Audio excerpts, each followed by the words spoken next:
Imagine Stardew Valley, but being a fucking... Yeah, it's Stardew Valley, but you're a graveyard keeper who also practices necromancy. Yeah. Is this a video game? Yeah. Okay, well, I'll find it for you, hon. Thank you. What's it called? Yeah. Graveyard Keeper. Hang on, I got you. Is it on like PS4? It's on Steam. It's on Steam. I got you. It might actually be on console as well, to be honest. I'll put it in D&D. Marcus posting. Give me a second. I need a cold cider. There is legit a line in the game. It is where Graveyard Keeper for Nintendo Switch. Where there's legit a line in the game where the donkey says, like the donkey who keeps reminding you that he is a communist donkey, leader of the communist donkey revolution. He reminds you that all donkeys are equal, but some donkeys are more equal than others. Oh my god. Okay, we might have to get this for Hillary. So it is, it's on Switch, Steam, PS, PlayStation and shit. Yeah. It's a very entertaining, like, time waster game. Like, you go out and cut down trees and mine stone, and it does have that big Stardew Valley feel until you start raising the dead and shit. Yeah, eventually you can start raising a zombie army to do the chores around the house that you don't want to do, so that you can focus on more important shit. Like Graveyard Keeper is the most inaccurate medieval cemetery management sim of all time. Build and manage your own graveyard and expand into other ventures while finding shortcuts to cut cost. Use all the resources you can find. After all, this is a game about the spirit of capitalism and doing whatever it takes to build a thriving business, and it's also a love story. I can't argue any point in that full description. It's pretty on point. Hold on. Face ethical dilemmas. Do you really want to spend money on that proper burger meat for the witch burning festival when you have so many resources lying around? Yep. But hear me out though, you can just sell human burgers to the people that are burning the witches. I definitely sold human burgers to the witch burning festival. Quests and corpses. These bodies don't need all those organs, do they? Why not grind them up and sell them to the local butcher? Or you can go on a proper quest, you role player. What the actual fuck is this? It's everything that you could imagine in one game that's just fucking random as fuck. Alright. At some point you also open a tavern. Yeah, that's right. This is just Sweeney Todd. A little bit. Alright. Hillary might need this game. Also, the game starts with you in the modern day getting hit by Truck Coon, and then you wake up in the medieval era and are immediately made... You are immediately made the manager of the graveyard. Oh, so it's Zombieland Saga. I totally forgot fucking Graveyard Keeper's an isekai. Yeah. This has Hillary written all over it. If you enjoy Stardew Valley, you will get your money's worth out of that game. Guaranteed. It is a little grindy in the early going, but like, There's plenty of ways to go about getting shit though. So you're not always like grinding the same thing to get shit done. Have you seen that very Stardew game thing that's Palia? It's like MMO Stardew? No. I have not. The pre-alpha, they're calling it, is got sign-ups basically. You're talking about Coral Island? No, I'm talking about Palia. I won't take away too much time from D&D because I know we're all here, but yeah. Talking about Power World. I'll send it to you, Hillary, on your phone. And I usually like set aside 20 to 30 minutes at the beginning of the session for people to fuck around or be late or fall asleep. Yeah. Oh, it comes out on in October, hun. Coral Island does. I got the beta access, so I should have it, I think, next week. Nice.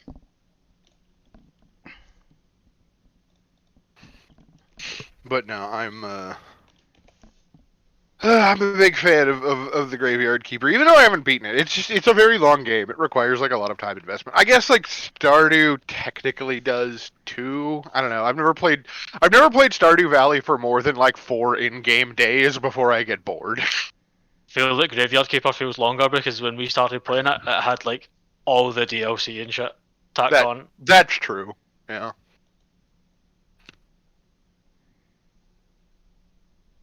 Oh my god, I love Whoppers. So anyway, I started blasting. I love Whoppers way too much.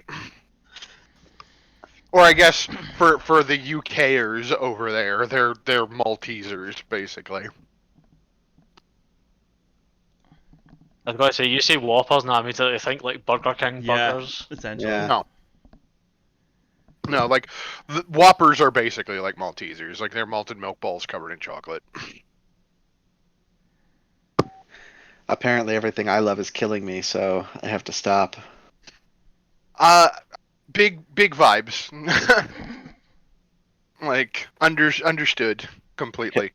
Yep. Hillary says I have to start drinking fish piss. So What? yeah, you know that Water. that stuff. You know that stuff that fish swim around in and piss all over. Yeah. Oh, yeah. No, water's good for you. Drink water. You're just a It's plant fu- with complicated emotions. Apparently, I am. Apparently, I'm a dying houseplant with complicated emotions because I have a huge vitamin D deficiency. Apparently, like your vitamin D levels are supposed to be anywhere from like 50 to 100, and mine are at like 16. Are we not doing phrasing anymore? Huh? Nothing. So you're saying Someone you're in bad laughed. need of some vitamin D? Apparently, they're giving me huge vitamin D boosters every week for the next 6 months. I'm just gonna have What's he to. costing you? What? Yeah, I'm gonna have How to put much is these he huge. costing you? Huh?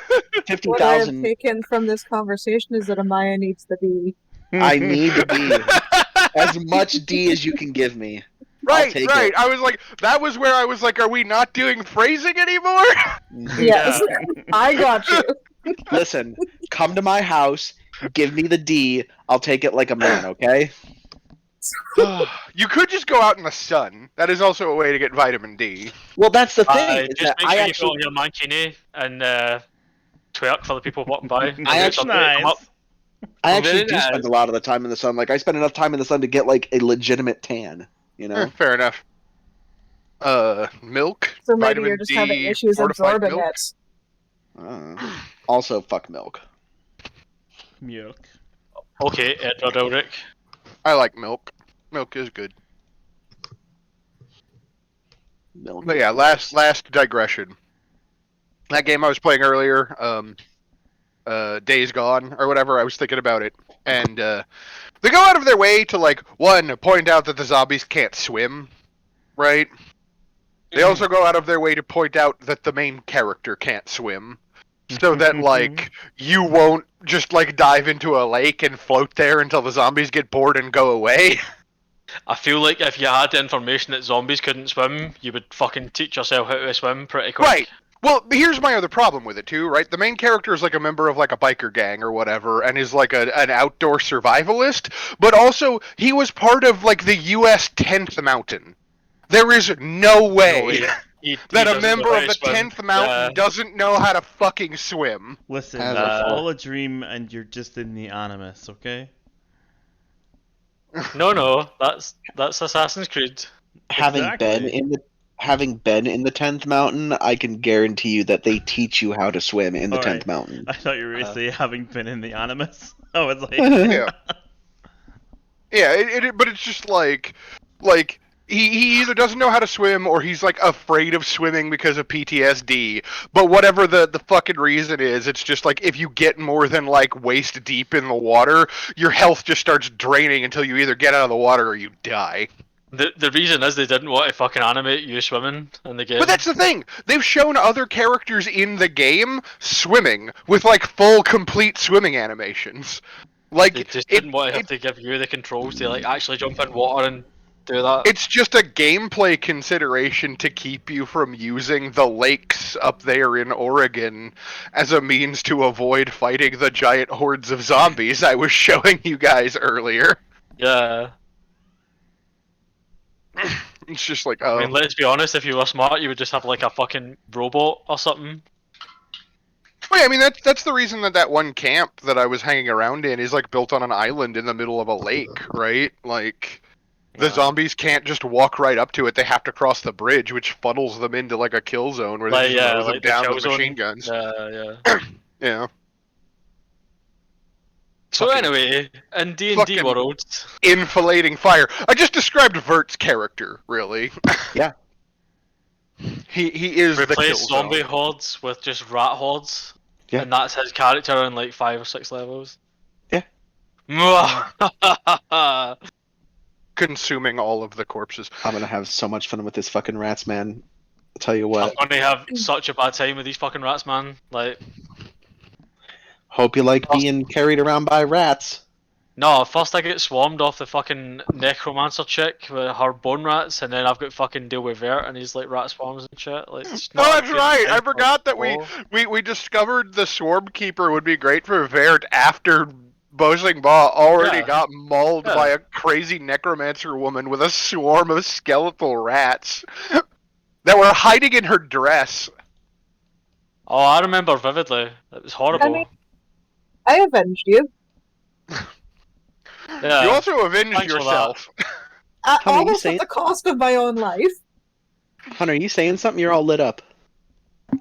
No. Oh, okay. That was weird. Regardless, where did we? My brain We is a little had, fuzzy. just- So where had did we just leave left, off? We avoided getting fucking- put in a sack.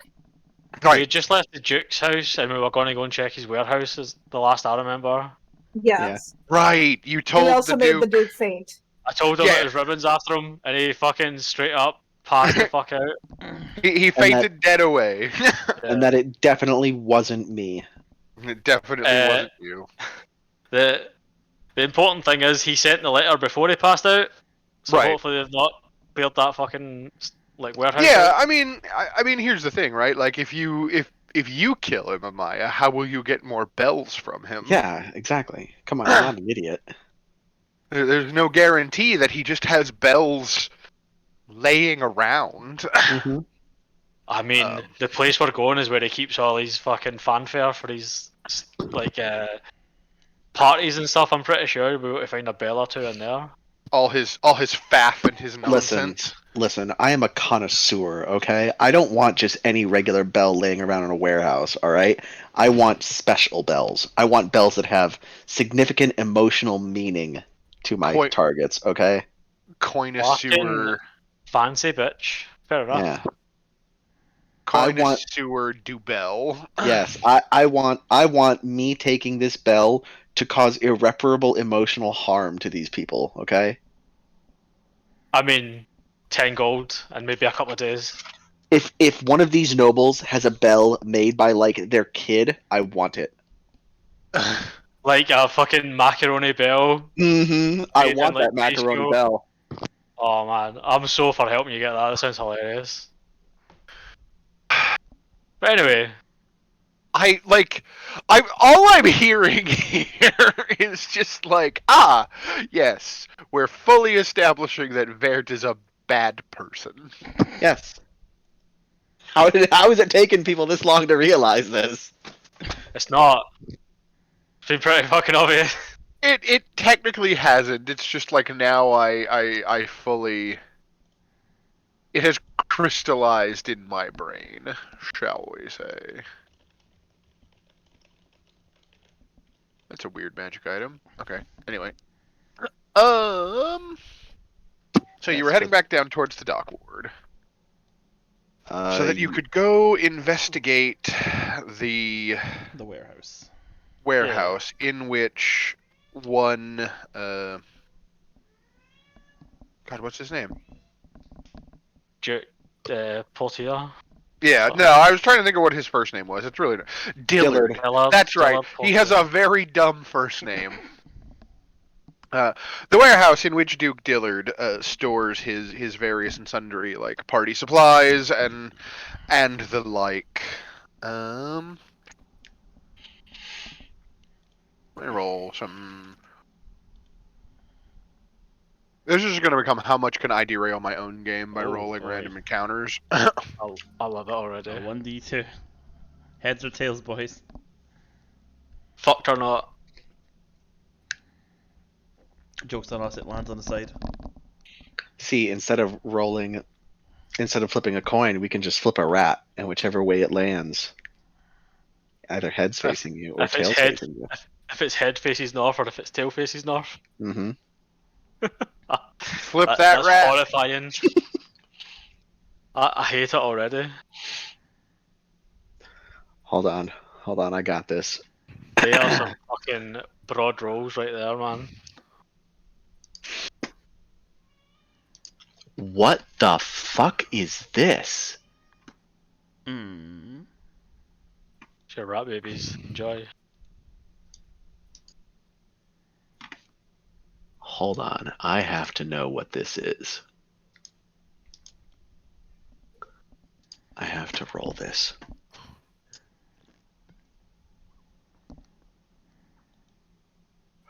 Player rolls murder.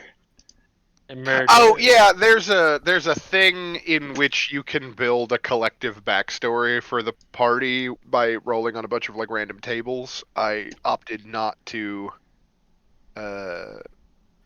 initiate the campaign in that means. But for what it's worth, he rolled on the player roll murder, and in this particular case, he got your character was a bystander. You could have prevented a death, but you chose not to. Ready for this? Here you go, Bo. No, never. But go on. Oh, why No, didn't it do that- it? That seems bad. It didn't show the thing. I don't know.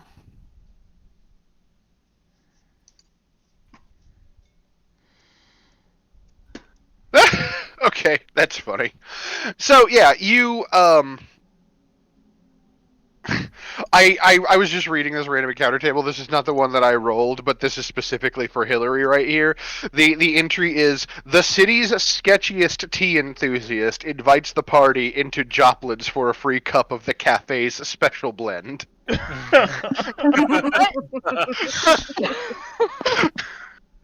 I don't know what that means. It means we have no choice but to follow Cena into the tea shop to get a free cup. I mean, it's free tea. I ain't gonna turn that down. I was gonna say, like, I'm just imagining fucking Bo Peep's like little fucking star thing, like round the Yeah. neck, like over here, right? Come on, in, get in. But yes, so you are making your way downtown. He said You're it. a He said seagull. the line. Fuck you. And you leave the upper city. You pass through the gates, undisturbed by the city watch. You follow the path that you know will eventually get you to where you're going. And as you kind of wind your way through the city streets, we get it's about it's getting to be late in the morning because you went to visit the Duke, like kind of like first thing in the day after being accosted by a group of ogre press gangers. And so the city is just beginning to come alive. Like there's more and more people like on the streets moving around, going from going to work or heading to market or just going about the business of whatever chores they have for the day. We get the kind of like low level din of conversation in the background as your group kind of has to jostle your way through the throngs of people. And again, Baldur's Gate has that weird law about how no domestic animal larger than a peacock is allowed within the walls of the city.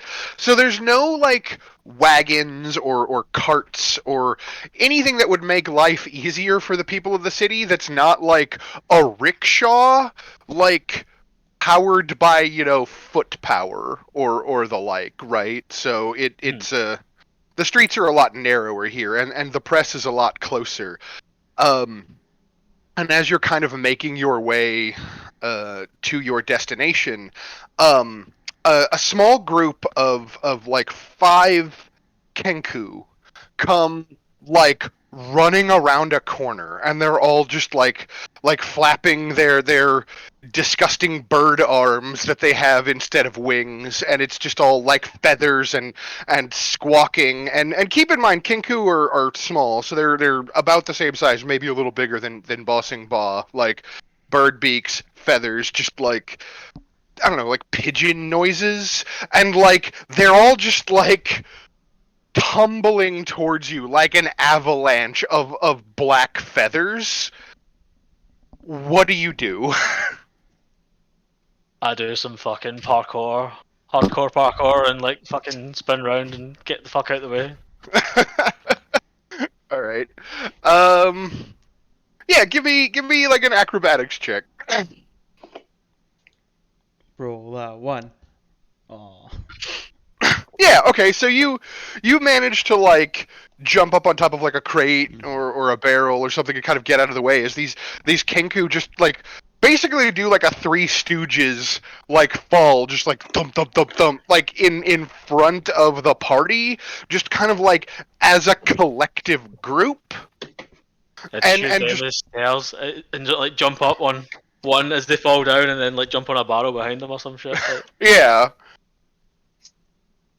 And so you all have this kind of like pile of like entangled like bird people that are just kind of like laying on the ground in front of you, and they're all like squawking and making bird noises, and a couple of them are doing what Kenku do, where they don't really speak on their own, but they mimic the voices and things that other people are saying. So like one of them in like a very crass sailor voice is just like, ah, what the fuck, and another one is just like, you know, get your like your hand off of my ass or whatever, and it's like clearly like a bar winch that was being like accosted by a patron, and they're all trying to like disentangle themselves, but they've kind of made themselves a barrier to your progress, and people are kind of like turning to take notice of what's going on.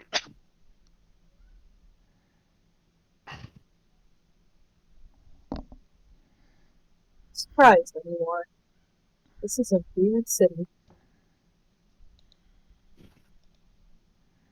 Maybe one of them talks like this, and his name is Christopher Squawkin. Oh my Get God. the fuck Get out Oh right now. no. Hillary, If he that does, is I'm grounds gonna for a ruin it. divorce. if he does, I'm going to ruin it, but just keep saying to him, "Fuck off, cunt! Fuck off, cunt! Fuck off, cunt!" Wow.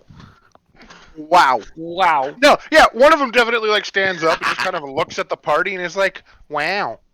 Wow. Wow. That's even worse. Wow.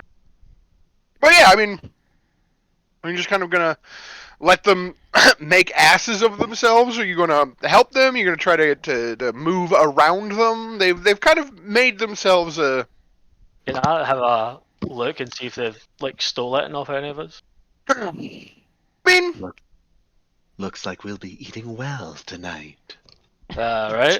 stolen anything off of you, or Yeah, just like they like try to like pick our pockets as they run into us or some shit. Is this like yeah? Give me a like an insight check. Mom would be able to tell immediately. I suppose that's true. Hillary would know what's up probably. Mom, Yeah. you've got fluffy babies running around you. Alright, that's enough running around. Stand in a straight line. Now. Right, so you give me oh god, you're using the parent voice too, and Kinku are like inherent followers. So give me God, like leadership's not a skill anymore, is Intimidation it? or persuasion? persuasion? Or Yeah, intimidation? give me intimidation or persuasion, dealer's choice. I'll give you advantage. Oh yeah, Nice. get Yes. fucking lined up, motherfuckers. Right, so yeah, you bark the orders in that parental voice, and the Kinku immediately are just like all just like jumping up to their feet and kind of like smoothing out their robes and kind of just like, you know, doing like they're like pigeon noises as they're kind of like getting into like proper God. like form. Hillary's And- Lois and the King Cure. Malcolm Reeson Dewey. Yeah, it's just like and they're just kind of just like, sir, yes, sir, and like they're all just like kind of staring at you with their beaks kind of like elevated slightly. At this point I'm just thinking of the fucking penguins from Madagascar, honestly. Smile and wave, boys. Smile and wave. Now, what's going on with you lot? Why are you gallivanting around like this? Gallivanting. Gallivanting. Got it on the Randan. Yeah, and I think one of them kind of like tilts its head like slightly to one side in that sort of unsettling like bird way, and then repeats back to you in your own voice, gallivanting. It means running around on some sort of adventure. Yeah, and I think he kind of like looks down and like looks at his pockets and like pouches or whatever, and eventually like pulls out like finds what he's looking for, and he pulls something out of his pocket, and he holds it up in his kind of like feathery hands so that you can see it, and it appears to be a glass eye. And I need that man's prosthetic leg. Did you steal somebody's prosthetic eye? Yeah, and one of the other Kinku is just like clearly repeating someone else's words, says an important part of this plan is that man's fake eye. Oh my god, the Guardians of the Galaxy are in town. We need to find them. It's of the highest priority. And who gave you these orders?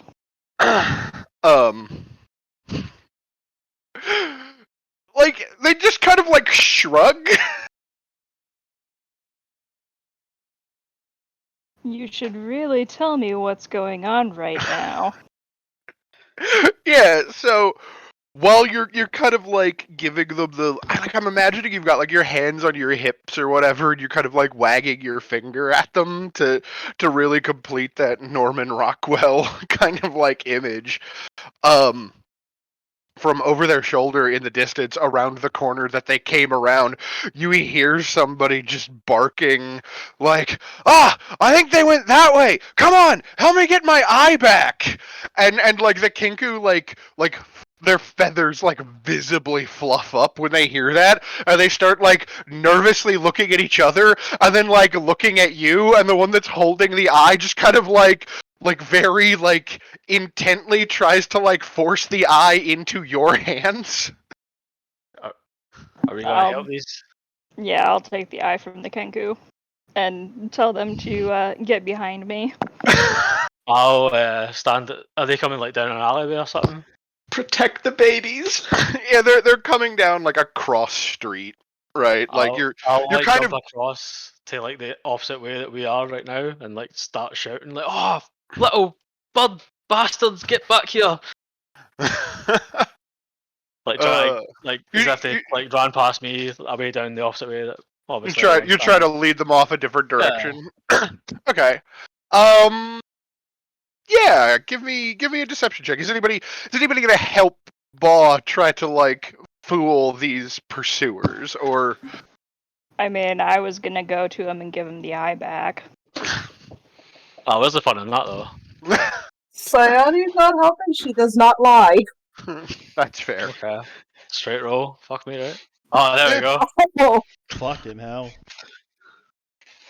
Right. So you I kind played of a like lot of cards. Like, you kind of like reposition yourself in this kind of like T intersection or like four-way intersection, and you see there's like it looks like a day laborer or whatever, like somebody that probably does like construction or something, like big, like burly man, dressed in fairly plain like work clothes, who has like a gnarly looking scar on the left side of his face, and like clearly like he should have a fake eye in, but it is gone at the moment. And there are a couple of other like members from his like construction crew or whatever that are following him, and they're like kind of just like trotting down the street, like shoving people out of the way, and kind of making a wide berth for themselves because nobody wants to get in this dude's way. And you kind of like you do like you're like come back here and kind of like convince them that they have run the other way that they have, and they kind of stop, like they take notice of you immediately, and the big one kind of like approaches you and looks down and is just like, "You said you saw him. Which way did they go?" And he's kind of like pointing, trying to gauge which direction you're indicating. Oh my god, what's wrong with your face? You missed an eye, mate. Like, I don't know. And I'm just pointing off in a general direction as if like, they went that. Holy shit, man! What the fuck? You should really see something about Yeah, he kind of like narrows his one remaining eye at you, and snarls at you, and he's just like, "Oi, I didn't need to get my eye back already. I'd teach you about being rude." But like Well, I think you should get it back because I can't tell if you're winking or blinking. Oh my god. And that's how Bo died. Wow, man. I'm pretty wily. I can handle myself.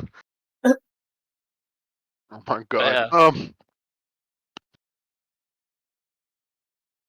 Oh, do I? You know what? I'm gonna make a wisdom save for this guy. Why not? You're insulting him. Yeah. I mean, what else am I going to do? He's fucking missed an eye. He's missing an eye. He lost an eye to 3 kinkus. We 3 Kinku. 3 kinkus in a trench coat. That's how he lost his eye. It's canon now. Oh my god! What if they did have a trench coat? Moment lost. Anyway, yeah, no, you're like, I'm not sure if you're winking or blinking, and he's just like, oh, all right, that's it, and he just like hauls off and swings at you. Okay. No. Okay. Now mom's got to go save the other baby. Oh no, I'm fine. Like, you guys just. And here's the funny part, right? Like a 4 absolutely does not hit your armor class. So like, Nope. big burly man rolls the 1, like takes the swing, right, and just like completely misses you. Maybe it's because I'm leaning in, trying to look at his eye, and then right, as he swings, I just kind of fall forward, and then like do a little roll.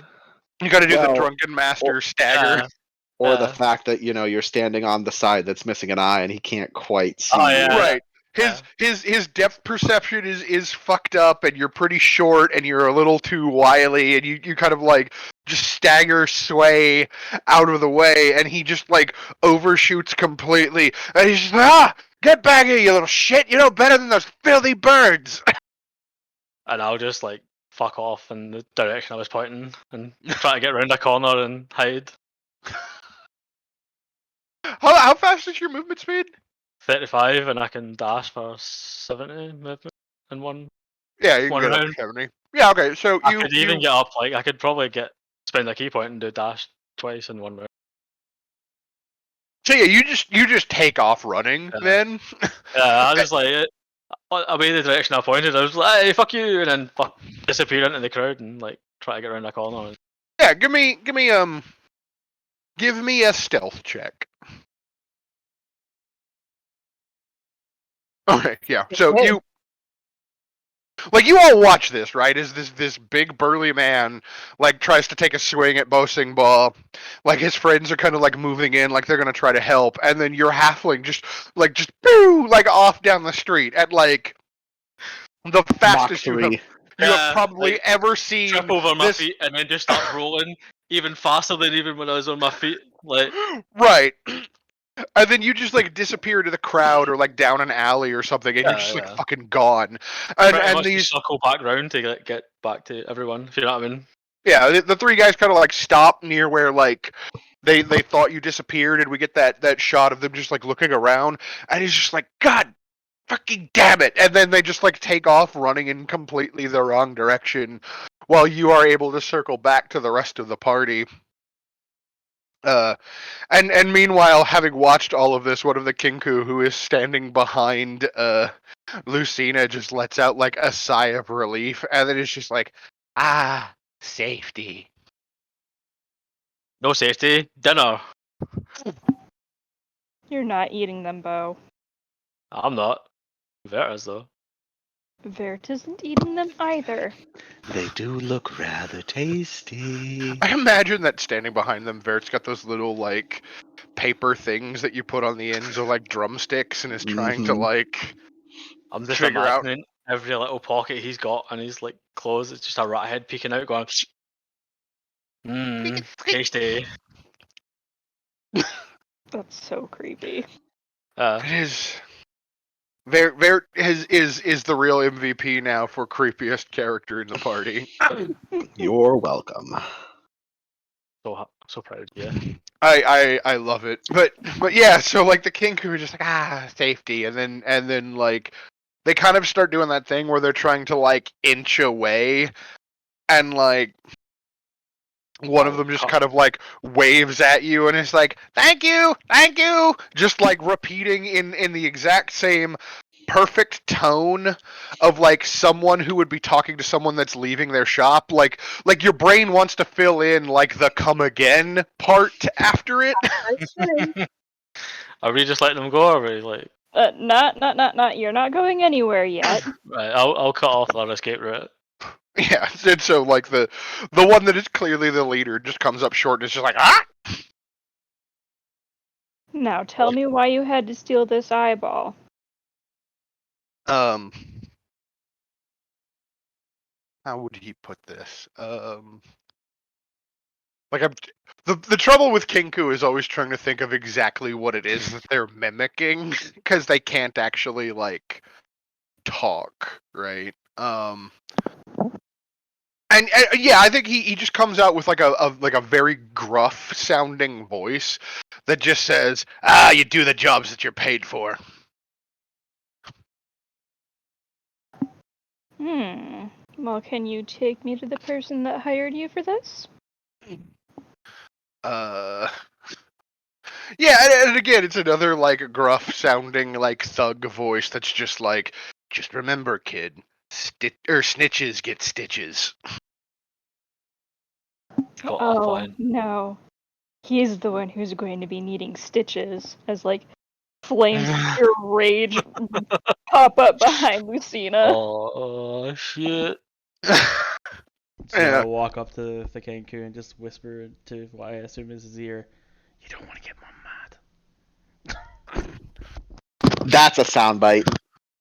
Yeah, he kind of like turns and looks at you and comes back in your own like whispered voice. Mom mad. This is going nowhere fast. I'm not, my dear. I'm mad at the person that's exploiting you. We're Yeah, not mad. We're just disappointed. we're just disappointed. Just like exploiting? They're taking advantage of you. Yeah, and the leader kind of like reaches into his other pocket and pulls out like a handful of like gold coins and just kind of like shows them to you. Regardless Not of how... exploited then. I'm going to Sorry? have to take that to inspect it, see if it's real. No, you are not stealing that How- poor child's So- gold. I'm not stealing it. I'm asking if I can see it real quick. How birdie are we talking Kenku are, by the way? Are we talking magpies attracted to Ken- shiny things? They are Birdie? straight up. They- Are they- literally magpies. They are like ravens or magpies. They're basically just like Oh boy. 3 foot tall corvids with disgusting bird arms instead of wings. Okay, so here's what I'm gonna do. I still have a key from the glass house. Yeah. I'm gonna use prestidigitation on it to make it gleam, crystal clean, reflecting like just making it so fucking shiny and beautiful. Mm. It's so shiny. And I'm just gonna just wave it in front of their eyes, like, do you want this? Bo is following along Yeah. behind him. So yeah, you get all three Kinku and then Bo like behind them, and like every time you wave the key like back and forth, like their heads like maybe Bo is doing like with his eyes, but the Kinku like it's full head tracking. It's like eyes, beak, the whole thing, just like constantly fixated on the key wherever you move it, and one of them is just like shiny. It's like, let The mom know key. what she wants to know, and you guys can get this. And that's worth way more than that gold. Yeah, you probably don't even want that gold. Just give it to me. I'm gonna pick Oh. Bo up. You I'm just gonna pick Bo up. You just scruff Bo like a cat. Not Yes. again. God damn it. Yes, I swaddle him Every- like a cat. Every fucking time. Yeah, and so like, I don't know. Give me a persuasion check with advantage there, Ray. Yep. Persuasion. Advantage. Mimicking things. You. Nice. Yeah. Okay. They like the one that is clearly the leader, just like very like repeatedly and frantically just like begins like nodding. And it's just like, yes, yes, shiny, shiny, and then like kind of like holds out his like feathery hand towards you, and it's just like, we go together, and like the three words are like strung together from like different sentences. Let's give a small chuckle to Lucina. Like, there you go. All I needed was some, just some incentive. Thank you very much, Ray. Now, I shall don't we just, get going? I'll flick the key into their like wing hands things, whatever it is. that they Yeah. have.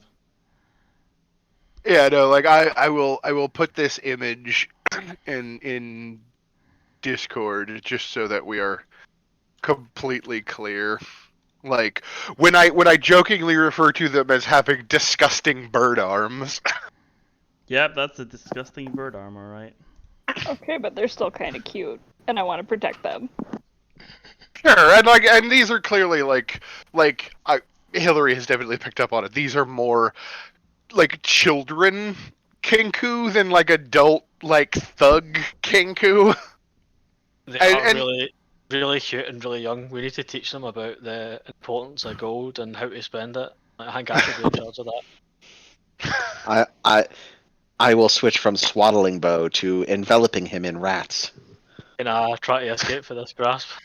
I mean, that would definitely be an acrobatics check. Also gross.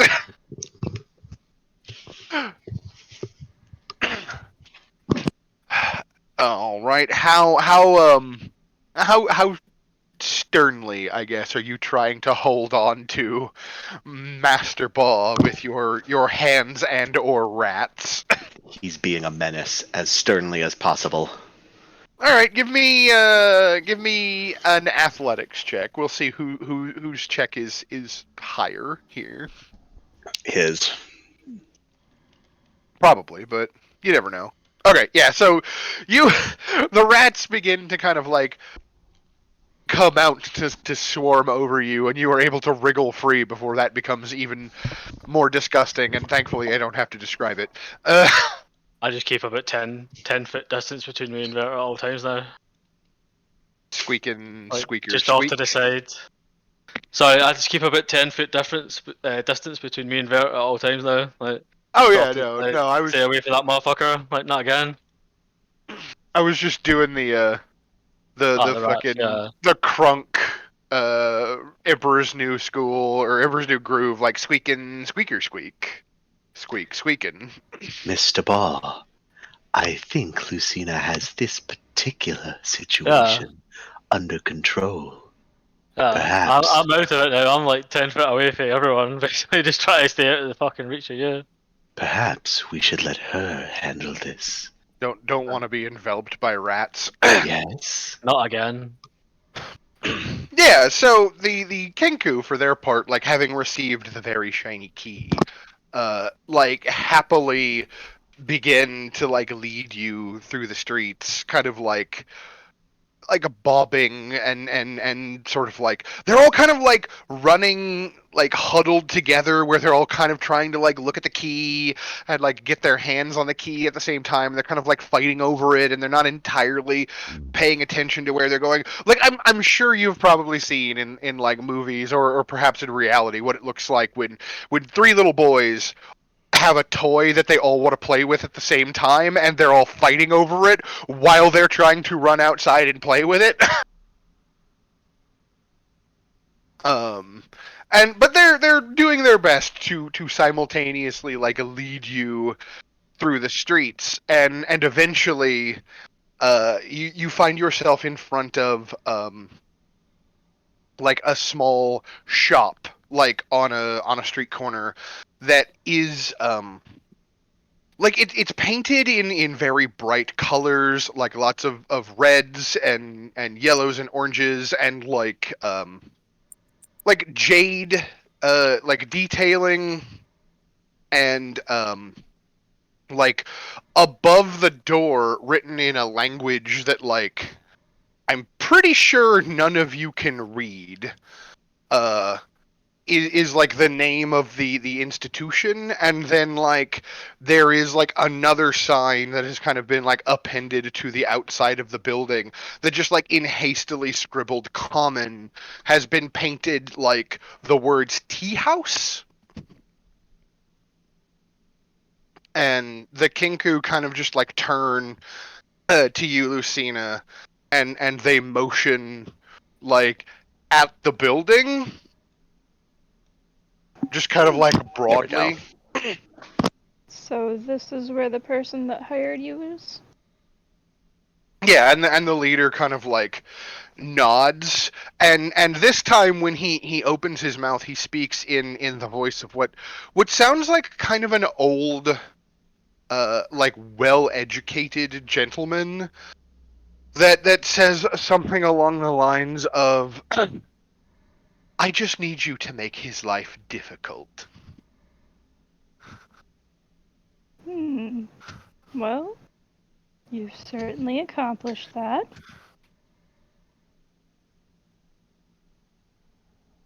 Well, how about you three run along now, and we'll deal with this from here on out. Yeah, and like the leader like kind of nods to you and then like stops like he's thinking better of it. He kind of turns and he looks at you, Ray, and he kind of like holds up the key. Mm. And he just says, "Keep." Yeah, keep. You keep. Yeah, and they kind of like all three of them like look at each other and they kind of like chatter at each other in like weird bird sounds, and then they all just like run off as fast as they can in just like a storm of feathers and activity. Like they do not want to be here any longer. Hooray! I got rid of a junk item. As Good they're job. running away, I'm going to shout out for them, "Stay out of trouble now!" Ah, trouble! Well, Ray, how do you think we should proceed from here? Look. I was just gonna say go to the Winchester and wait for it all to blow over, but But that's probably is a Winchester. exactly. Let's. We don't know what's on the other side. We don't know what's going on. I reckon we should just take it calm. They wouldn't be expecting that. I You take mean, I'm on board with that because it's a tea house and I could always go for a cup of tea. As she's slowly inching towards the door. Well, I mean, worst case scenario, we go in, we have a nice cup of tea. That sounds great to me. That's it. Like, Cup of tea, Mr. brother. Bow. Mr. Bow, are you going to stand back there all day? maybe.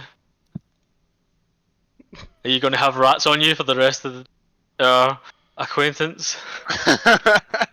Yes.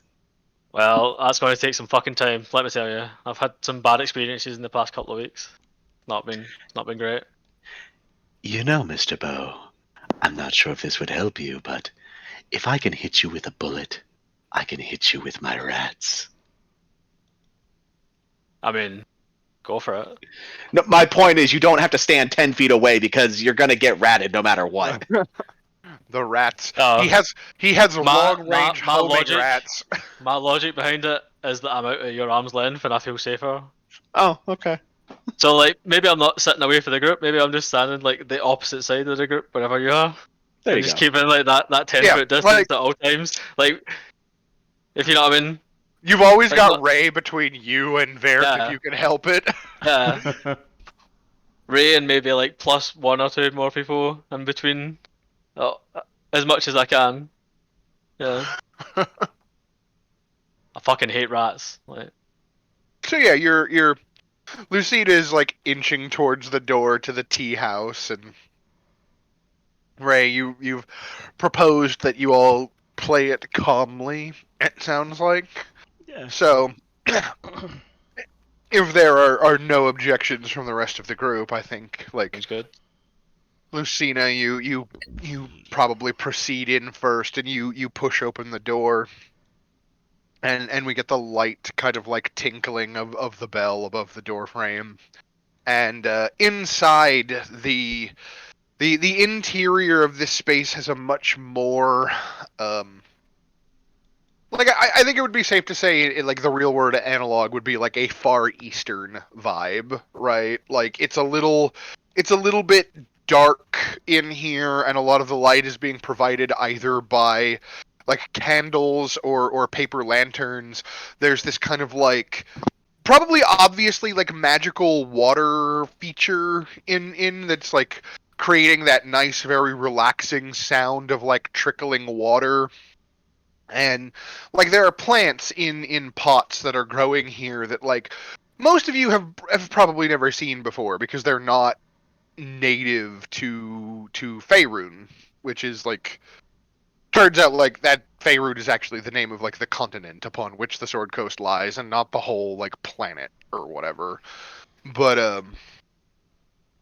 and yeah, there's like a few people here that obviously have that kind of like Asian like appearance to them, and there's actually a familiar looking face here in this particular establishment, because as you walk in, you'll remember way back at the start of the campaign there was that halfling that you were sent to like find back in that village that you started in with the refugees, who had The one that was doing the like moonshine.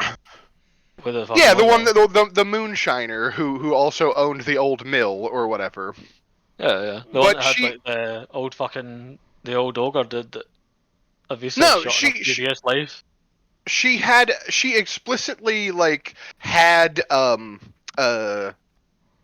like a farmhand who they joked that like you didn't yeah. know how to pronounce his name, so everybody just called him Pal. Yeah. And it's Pal. He's like sitting at a table, like reading something and like having a cup of tea.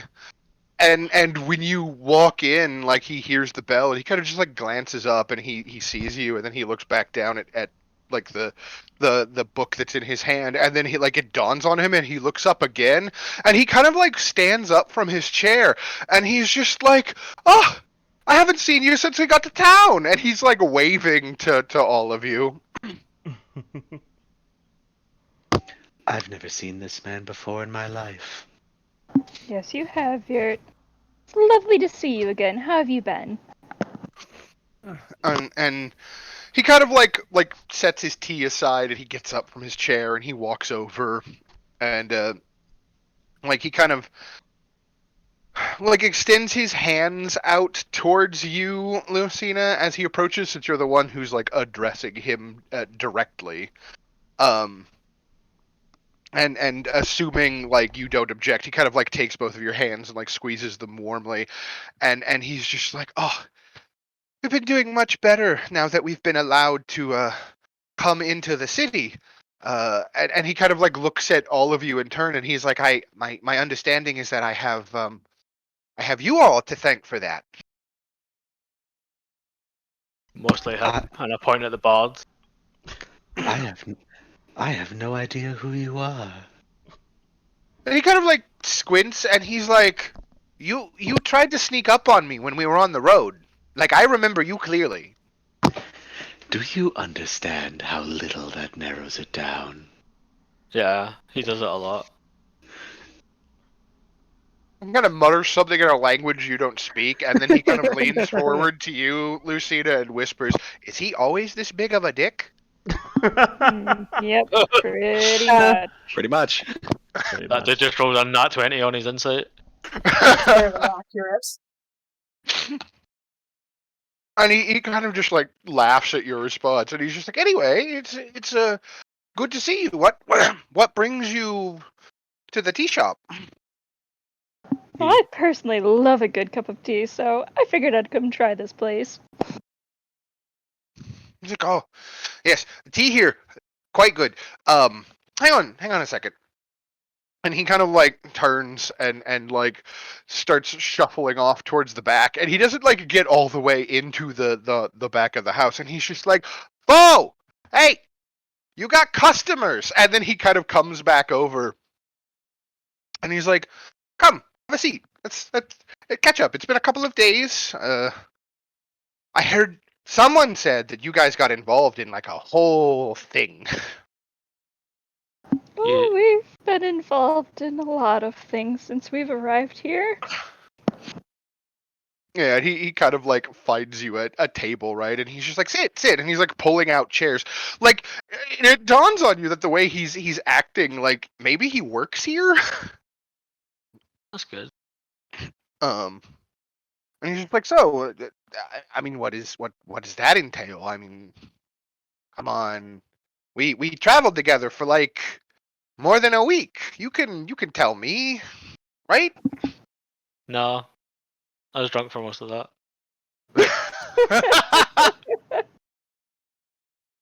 Well, you know, we've been doing this and that, mostly catching bad people that are, doing questionable things to the citizens here.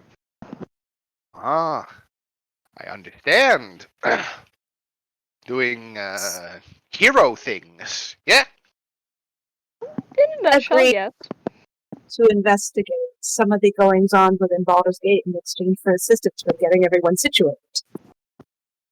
Oh, I see. So you're being big time adventurers like Ippen used to be, and Ippen's the name of the halfling who was the moonshiner, right? Like she retired to become a farmer, and that's why we're getting homes and situated with businesses, or the others are anyway. I and like as he kind of like is about to explain himself, this kind of like wizened old man with like a long wispy beard like comes out from the back of the house, and he's carrying like a big like heavy like black cast iron like kettle, like comically oversized kettle, like in his hands, and he kind of comes walking into the main part of the tea house and kind of looks around, and he's just like, "Oh, yes, I'll be with you in a moment." And it dawns on you, Lucina, because you've got like the huge like passive perception and passive insight because of the feat that you took.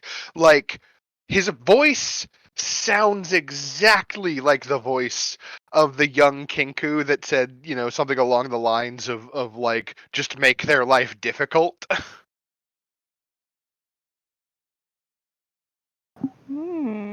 Okay, that's interesting. Well, I will keep chatting with Pell and passively keep an eye on, this shopkeep. Yeah, and so he kind of like sets up the kettle on this like stone like stove kind of construct that he has, and then kind of walks around to the front and like opens like the hatch and like checks the fire and kind of like stokes it a little bit and throws in a bit more wood and then closes it back up. And then he's got kind of like the like a very like flowing sort of like robe kind of outfit where he can kind of like tuck his hands into his sleeves, and he kind of makes his way over to you and offers you a bow as he approaches, and then kind of like looks at Pal and he's like, nephew, stop bothering the customers. Oh no, he's not a bother at all. We're actually acquainted previously. Yeah, and he kind of like looks at Pal and then looks at you and then looks at Pal again and then he's just like, you know this deadbeat? I'd hardly call him a deadbeat, but yes, we did travel together to Baldur's Gate. Yeah, and he like they're both laughing. As you kind of like step up to Pal's defense, and he's just like, "Oh, it's fine. My uncle is Uncle's a dick. It's fine. Don't he's worry. telling jokes, and like his uncle kind of like winks at you. And he's like, "Go tend to some stuff in the back. I'll take care of these." And so Pal kind of like wanders off, but as he's leaving, he's like, "Thanks again for helping me, and all of the others too, I guess." Of course, I'm happy to see that you're doing well now that you've arrived here. Not even going to pick up the tab for the tea. No. Okay. Cool. No worries. No, Mom's got it, don't worry. Yeah. Meanwhile, the older man kind of just like nods to you, and he's like, "So I take it you are the brave adventurers that he will not shut up about." Well, that's very flattering. We're just doing our part to help clean up the city. Seems like you're going to Realize need a we're being very. talked about. Oh yeah. No, sorry. What would you say? I said I didn't realize we were being talked about. Well, most of the refugees that you brought here, they are quite fond of you all, from what I understand. They consider themselves to be in your debt. God, I want to Please, they're say doing something so well. bad. As well they should. Virt, it was the right thing to do. But now that we've done the right thing, we could maybe make some money out of this. Like, we've clearly got some pull amongst the refugees, right? Like, fuck. Facepalm from Lucina. Yeah, I'm and, just saying, nothing solid, just putting it out there. You It's know, an idea. boy, you give me an idea for a song. You know, the young halfling who helped the refugees and then decided to mutiny and take over Baldur's Gate. That sounds like a good song, right? Sounds like a fucking great idea. Like, I didn't think of that, but now I'm like, Jesus. how many Love riots this are you show. all gonna start? Technically, I've not started one, but Ray started like two. How have I started two? That's fair, actually. At the gate? At the gate, but how did I start two? There was that whole row in the bathhouse. That was Yeah. a Yeah, riot, though. you were the instigator behind that. That was a fun riot, though. That wasn't a let's beat each other Right, up right. riot. That was So, more like a riot, rave. riot, and a riot light. Riot and a half. Like a party. Riot and A riot riot. at home. Yeah, riot and a riot light. Riot and a rave. Yeah. But yeah, he kind of chuckles at Vert and Ba and Ray's whole little exchange and just kind of looks back at you, Lucida and Siani, and he's just like, I admire the fact that you're trying to help clean up the city, but thinking you might need a bigger mop and maybe make sure your mop water isn't dirty. We are starting to realize that. Yes, and don't mind those three. They're special. He just like he gives you like a very genuine like smile, and he's just like, so I guess since you helped out Pal, tea on the house, maybe some cakes. That would be delightful. You have no idea how long I've been craving a good cup of tea. Even though I had tea this morning. says the woman who can like conjure tea at any Yes, time but she requires. this is tea made by somebody else. There's something Yeah. different about another person making you tea, especially if it's in like thanks for something. Being served by a professional Gratitude in a tea. nice tea house, like it just hits different. Yeah, and so he kind of like nods and he's just like, I know just the thing, and kind of like totters away, and he gets behind the counter, and you hear him start like you know, like he clearly begins like cooking, like on like some kind of like cooking surface that's like just behind the counter where you can't quite see it. You hear like the scraping of like utensils across like a cooking surface, and you know, like the clinking of like bowls and cups as he kind of like opens little like spice containers and like checks things and like looks for what he's looking for, and you hear like the sizzle of fresh food.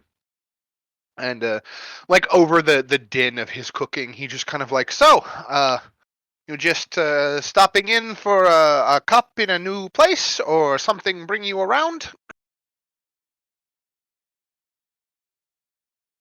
We were just walking through the neighborhood and saw a tea house, and I might have dragged everybody in here. He's like, well, normally I would be thankful to have so many customers, but things as they are. I guess I should be thankful that you saved my idiot nephew from being killed by devils, was it? And like coming from the back room, you're like, hey! And he's like, shut up, get back to cleaning.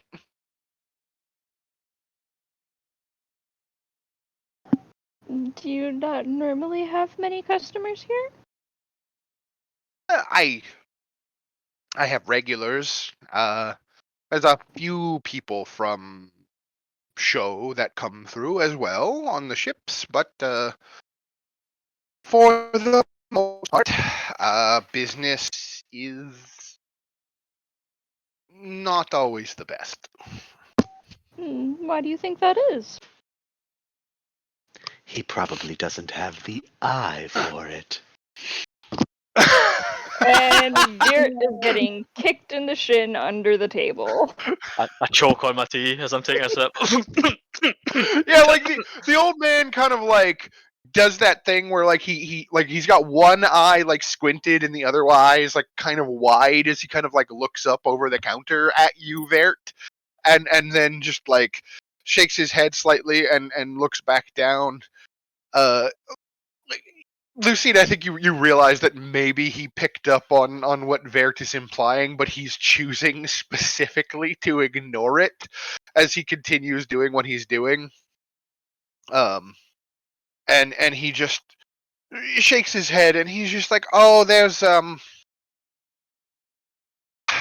I keep being reminded that there are certain kinds of rules in Baldur's Gate, and well, they're different than the rules where we're from, and I don't care for them, so things happen.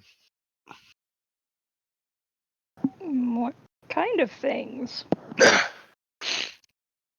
And he kind of like shakes his head, and then you hear him like mutter something like a little like arcane, and then there's like a small like pop of fire from the other side of the counter, and then he kind of like nods to himself, and he's like, "Oh, it's nothing for you to concern yourself about. You have whatever it is that you're doing to try to clean up the city on your hands, right? You don't need to take extra work on." And as he's saying that, he comes around the counter, and he's got like a tray in one hand that has like a bunch of like teacups kind of like stacked on it, and then like a container that's filled with like tea leaves, and then he's got like a plate that has like what looks like gyoza or some other kind of like dim sum on it, and he kind of comes over and he walks down and he sets that like on the table between all of you, and then the other hand he's got like a kettle with like warm water in it, and he kind of like sets the cups out, and he's just like uh green tea, uh jasmine, little bit of lavender, and like, you know, puts his hand on top of the kettle, and he's like, the water's very hot, you might want to let it cool. And then he kind of like points at the dumplings, and he's just like, not sweet but good for the stomach. You're very kind, sir, but if you need help with something, just let me know. I can't turn away somebody who's dealing with problems. Besides, you're the uncle of Pal. You're practically family to me now. give me a persuasion check. Oh, that's a bad roll. He smiles at you in that like particularly grandfatherly way, where he's just like, yes, I understand that you want to help, but it's really not that big of a deal. Besides, I found a way to mess with my tormentor this morning. Entertaining at least. Your torment. Is he going to be walking away, or is he staying with us to have tea? He's kind of like standing there waiting to see what your opinion of the tea is before he decides what he's doing next. And also he kind of looks at Siani when you like question him on his choice of words, and he nods slightly. And he's just like, "Oh, you know, sometimes people I don't know how to put it. They make other people's lives difficult because that's what they're supposed to do." Are we talking extortion? Are we talking she'll trail off? And he kind of like shakes his head slightly, and he's just like, "It's nothing violent necessarily. Just the occasional stern reminder, as they like to call it." Just kind of hazing the new guy. Is that what you mean? Like, have you Like- been in Baldur's Gate for a while, or did you come in? Did this guy come in with the refugees, or is it just? No, Pal Yeah. came in with the refugees. This guy's been here for like, Yeah. I mean, like he's got a nice like shop. Like it seems like, given his location and like how well appointed the building is, like he should probably have been here for a while, and his business should be slightly better than it was. Because like when you came in, like Pal was like the only guy that was in here, like having a cup of tea, right? Yeah. And he's just like, new guy isn't me. It's and he just kind of shakes his head, and he's like, no, you don't need to. This is not your concern. I appreciate it, but I don't know. I'm kind of interested now. Well, I will try a sip of the tea since I'm assuming it's done brewing now. yeah, you gave it And time to steep. I will give him a very sincere smile and say, "This tea is absolutely delicious." And I'm going to grab his hand and sneakily slide the prosthetic eyeball into it. Thank you so much for Oh taking my such good care God. of us. Nice. Yeah, Hold and on, I have to. I have to. Is it perception? It's probably perception. it's perception, I believe, is. Yeah. I won't say anything. I just want to know. Yeah, so you Yeah, I'm not stealthy. catch it as like Lucina like slides him in the eye, and he kind of like does that thing where he like very like a trained magician almost tries to like look at it in his hand without like letting on that he is taking this object, and then he kind of like disappears it into a pocket in the kind of like a voluminous robes that he's wearing, while letting out kind of like a hearty little chuckle, and he's just like, "Oh, I thank you for your consideration, young lady." Of course, anything from one tea aficionado to another. Yeah, and he kind of like turns and starts to like toddle his way back over behind the counter, and he's just like, hopefully, you know, things will resolve themselves in time. I'm sure that something will find a way to work out for you. Several way of balancing. He says nobody gets honey. I'm sorry, I didn't quite get all that. Yeah. Sorry. Fucking microphone. I said things have a way of balancing. says somewhat oblivious Sayani. Yeah, and he kind of like looks up at you, and he's like, he nods, and he's just like, ah, yes, karma tends to balance out in the end. People get what's coming to them. Yes. Yes. Pretty sure those guys have already run it. They're annoying little shit to do. And so yeah, he brings over probably like a few more like little snacky things while you guys finish your tea, and like he'll make any small talk that you're interested in, but like for the most part he kind of seems to want to avoid like really divulging precisely what his issue is unless you like really want to pry into the matter, right? I'm not too keen on prying. I just want to gain his trust at this point. Sure. I definitely think you get the vibe from this old man that like between what you have done for Pal already and also just like you've been very considerate, like you're very nice and complimentary of like his food and his tea, and you like handed him that glass Didn't kill him eye. for stealing the eye. Right, and didn't like try to arrest him or like attack him or anything. Like, yeah, he seems to genuinely like actually like you at the very least. I think he probably finds like Siani like pretty like chill and amusing as well after her, comment about balance and whatnot. So yeah, I think you're well on your way to kind of like winning over this particular shopkeeper. My secondary goal is to convince him to not use children for nefarious acts. So yeah, I guess like what does that look like? Is this one of those like as you're kind of getting up to leave, do you have a moment where you kind of like turn and just kind of like, oh, and one more thing? Yeah, Log a little bit. basically. As we're walking out the door, I will stop and turn to him and say, "Thank you so much for your hospitality.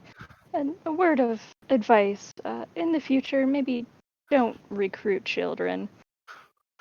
Yeah, and he kind of like stiffens a little bit and maybe like just partially bristles at the implication of your words, and he's just like, well, I didn't pay them to kill him, at least. And like he says it as though that's supposed to be a funny joke, right? Your first mistake. I don't Veer. know. I'll laugh at that. Yes. I will chuckle softly while I'm scolding Veer. Try and soften it a little. And I'll say, if you run into any issues in future and you need help, send us a message. We are staying at the Elf Song. Yeah, and he kind of nods and he smiles and he's like, if anything I can't handle through the normal means comes up, I will send my idiot nephew to find you. Uh, maybe a message would be easier. Now, Pal is a wonderful friend. It'd be nice to see him again, even if it's to deliver possibly bad news about something. The only thing I can think of about this entire interaction is like how in video games you charm the shopkeepers to give you discounts on shit. And so Yeah. now Lucina is just like, your reputation with tea seller has increased by 50 points. T-Seller will remember this. Yeah. Right. I mean, it's a fucking tea shop. Well, what do you expect from me? Yeah, it's like no, it's a show long tea shop in the middle of Baldur's Gate. Like, oh, wonderful. like I was kind of interested in what the beef was, but not enough to press the guy because he Yeah. didn't want to share it. You know what I mean? He's got his pride. We'll let him have it. Just let him know that if the assistance is required. His nephew will show up like 3 days later and tell us that we were needed a couple of days ago. That's great. Yeah, and it's one of those things too where it's like I think maybe like Bossing Boss specifically because you've been around in Baldur's Gate and like you have that kind of like ear to the ground understanding of the criminal underworld. Like this is probably it probably occurs to you if you are sober enough, which I know is a big ask. That Maybe. like this is probably one of Probably a those shakedown. one of those disputes over like a local like gang like a ward boss or whatever is like, hey, your protection money is due and this old man just doesn't want to pay, and so he's been like covertly finding ways to fuck with the people who have been sent to collect. Old man's got a pair of balls on him. Like, fuck. Yeah, certainly has bigger stones than many shopkeepers you've encountered, at the very least. But yeah, diversions aside, you kind of like spill back out into the streets of Baldur's Gate, and the rest of your trek to the warehouse is uneventful, and we find you guys in that alleyway again, where you found that body. The God, what is it? Like I'm imagining like the door that leads to like Angelise's apartment or whatever probably has like fresh like potted flowers like sat out front of it for whatever possible reason that could probably be the case. And you find very quickly the door that you are actually looking for that opens into the warehouse. And in fact, there is an attendant who is wearing the Portier family colors who is waiting for you when you get there.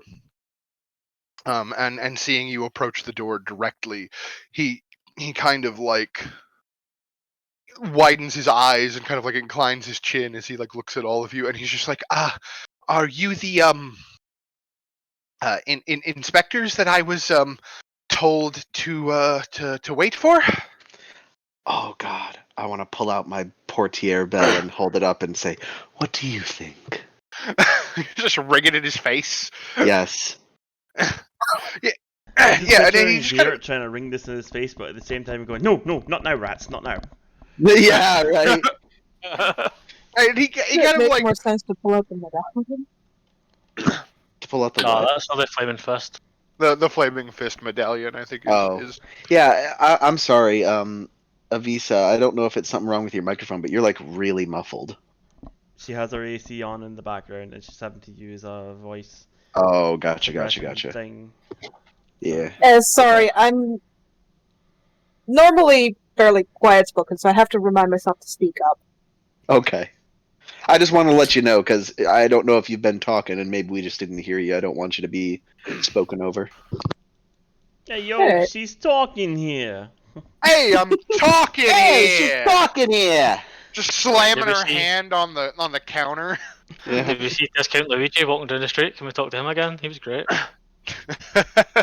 He was great. Oh, hey, yo! Hey, yo, hey, I'm working here. Hey, I just my job is to clean up the sewers here in Baldur's Gate, and you are getting in the way of my employment. No, Hey, you're futzing all over my job here. Hey, But I'm no, going to be you- wearing the concrete shoes at the bottom of the river. Hey, yo, hey. hey, yo, hey! Yeah, no, you produce the bell and kind of like ring it at him, and the gentleman kind of like shrinks back from you, and like very like whingingly like holds up his hands and just is kind of like I understand, I get it. Here, and he kind of like quickly turns and like opens the door that leads into this kind of like dark, like somewhat shadowy like storage space, right? Like there's a few like wall sconce like lanterns or whatever that have been turned on, but it's one of those things where it's like if you've ever been in like a particularly like large storage room where they don't have like central like ceiling lighting, which they wouldn't in a building like this. Like it can be a bit murky and gloomy inside, and like Basically. in through the door, you see there's a bunch of like crates and boxes, and there's like stuff that's like stacked with like thick white like tarps like draped over it, and there's just like all manner of just like stuff just like crammed into this building. And he just kind of like looks back to you as a group, and he's just like, I don't precisely know exactly what you're expecting to find, but we have, at the moment, left everything as we found it this morning, which is definitely putting us behind schedule on setting up for the celebration tomorrow. So I hope you can make this quick. And I'd just be sitting at the back, like pretending to take notes in my hand, and be like, "Oh, this doesn't look good. So, going to have to be having a word with your supervisor, sir." Yeah, and he kind of like blanches at that, and he's just like, oh goodness. Just want to make him uncomfortable for reasons. I mean, he is clearly uncomfortable, but yeah, he has made clear the way for you to enter the storage building and peruse at your leisure. So, what do you do? Fucking ransack the place.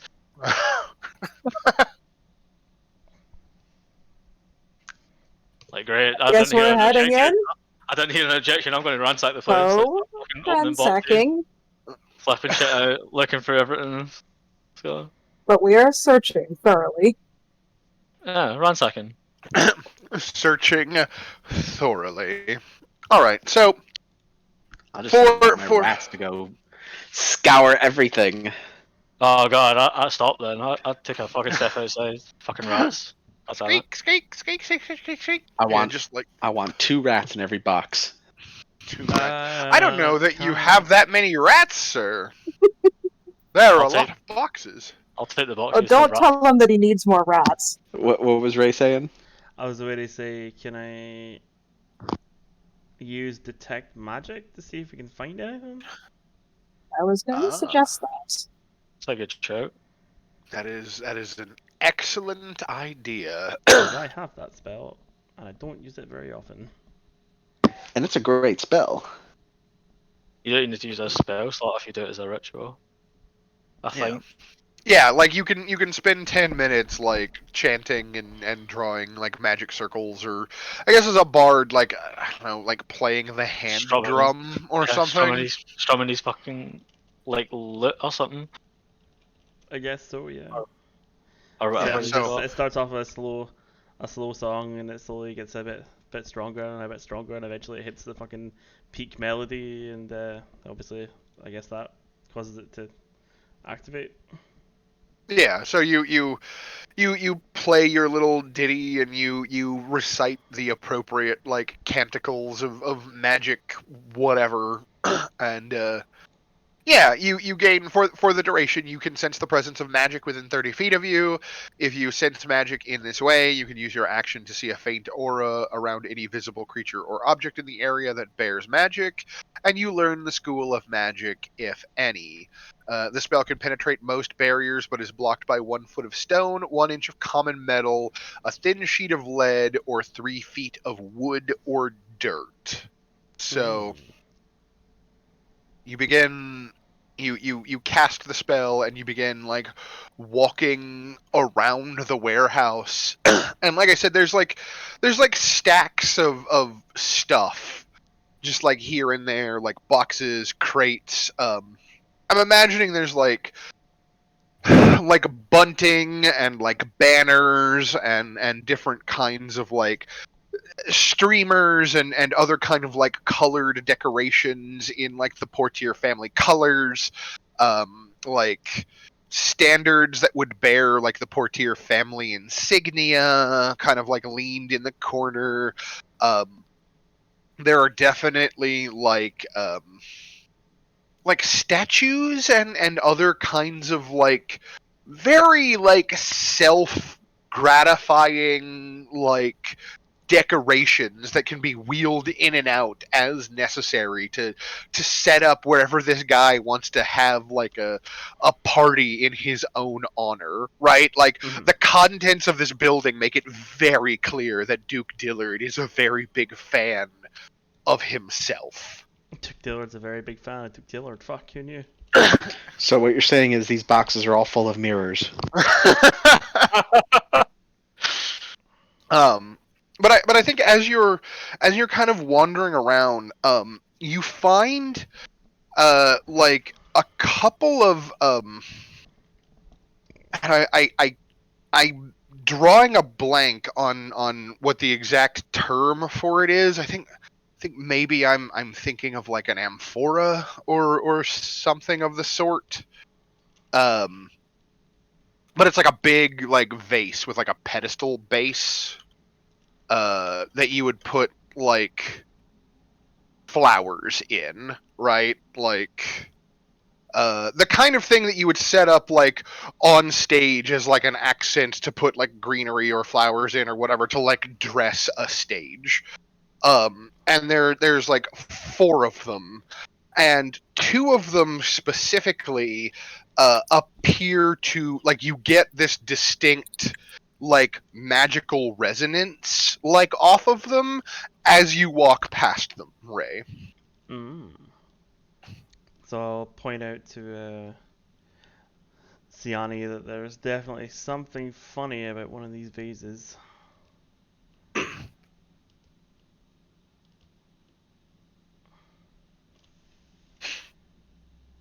Funny in what Yeah. manner? Am I not able to tell what kind of... Yeah, I mean, like, are you gonna like you know that they're magical? Right. In what manner are you examining? Also, this image is specifically for Hillary Oh my that god. I just put in the Is that the Discord. tea house we just left? 'Cause that's amazing. I wish it was, but like I love it. that is like the first result I got when I was like searching for like D&D tea house or whatever, and I'm like, I fucking love that. That's not exactly what I was thinking of, but it But needs that is to exist amazing. now. Yeah, yeah. That's Lucina's future business. When this is all done, she's gonna settle down and open her own tea shop. That's a retirement plan right there. Amazing. Okay, so Yeah. can I cautiously approach it? Sure. Yeah, give me an investigation check with advantage. I think we can kind of cover how carefully and well you examine this just with a Oh, thank simple God. skill roll, right? Okay, Oh, yeah. boy. So you handle the vases like carefully. You kind of like pick them up and look at them. They're heavy, like they're made out of like stone or some kind of like ceramic clay or something like that to be, you know, like impact resistant. And so they're a little difficult to move, but you're able to like very carefully like turn them, and we get like that kind of like the scraping like of like stone against the floor as you kind of like turn it fully around to look on all sides of it. You don't see anything. You look down into the vessel itself where like the stems of like whatever the plants or soil might be added, and you don't see anything. So it occurs to you, perhaps check the bottom, and you upend it, and you look at the bottom of the vase, and there is clearly like a magical like sigil that has been like very carefully inscribed on the bottom of both of these vases that you got this tingle of magic off of. And I'll turn to Siani and just be like, "Ha." And as far as the school of magic goes, it is evocation. I will Evocative. poke Siani and say, "Do you make any sense of this at all?" It's not exact. Hey, the big question is why do we have bosses in the first place? I only heard half that. I'm sorry. Yeah, Yeah, you're cutting out real bad. Hang on one moment.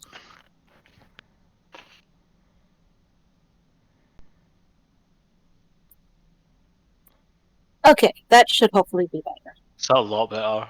Yeah. Yeah. Okay.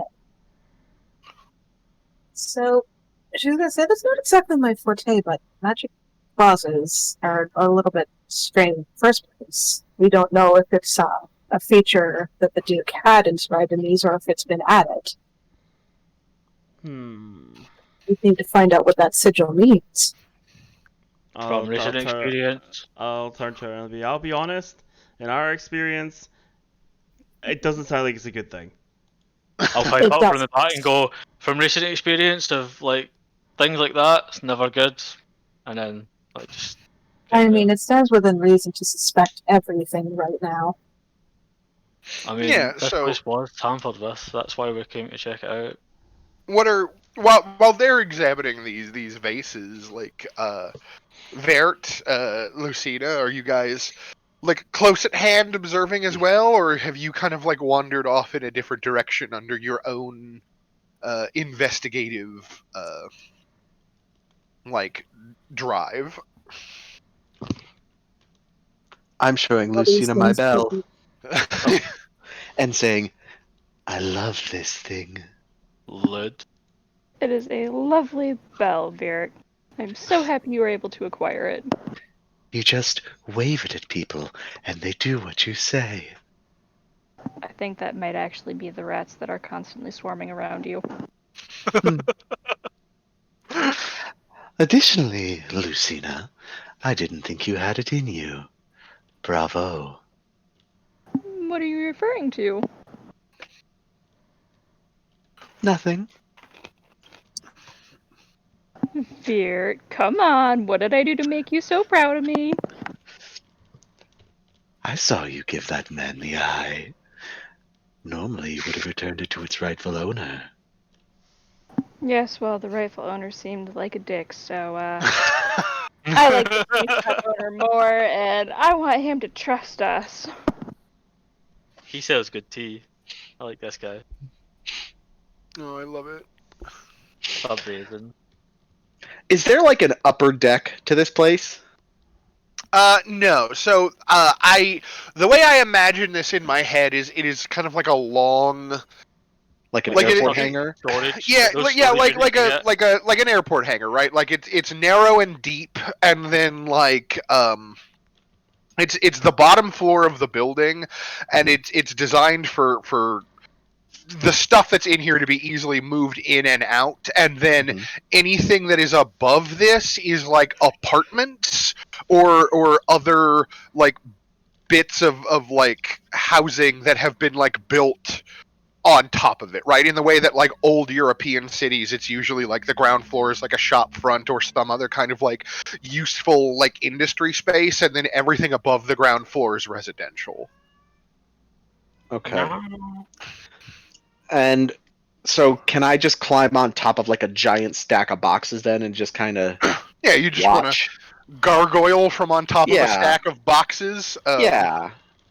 Yeah, so I think I'm not very good at investigation anyway. you and Lucina like have that conversation, and then you like scramble up onto some boxes, and you're kind of like Snoopy sitting on top of his like doghouse or whatever, like looking down as you Mhm. see Siani and Ray and Bosingbar are like huddled around these like display vases, like looking at this arcane sigil that has been scrawled on the bottom of two of the vases that they've discovered.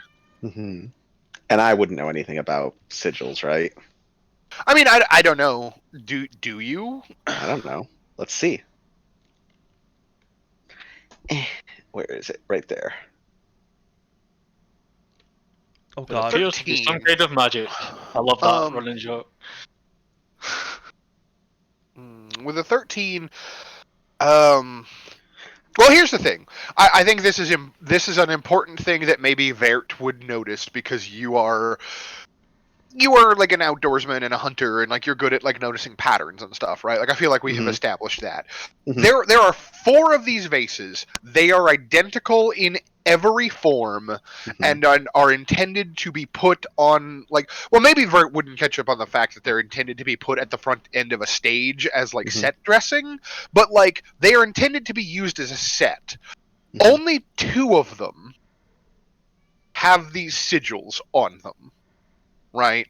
Okay. And specifically, I think with a 13, like it's clear to you in the same way that it is clear to Ray without having to roll because of explicitly what the spell says.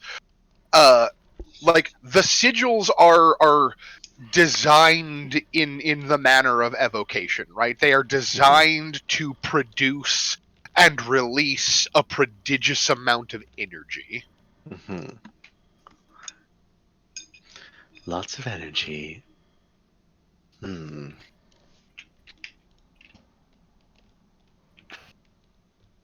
Hmm. Indeed. Hmm. Lots of energy. No, lots of energy. Evocation. Evocation. Evocation. Master Ray. What Mm. kind of magic is evocation exactly? I How actually, familiar do you think your character is with his magical theory? not very. He only learned the basics. Okay. Well, here's the thing. You do know one evocation spell, right? Like Okay. you know Shatter. Okay. You know what Shatter does. Uh,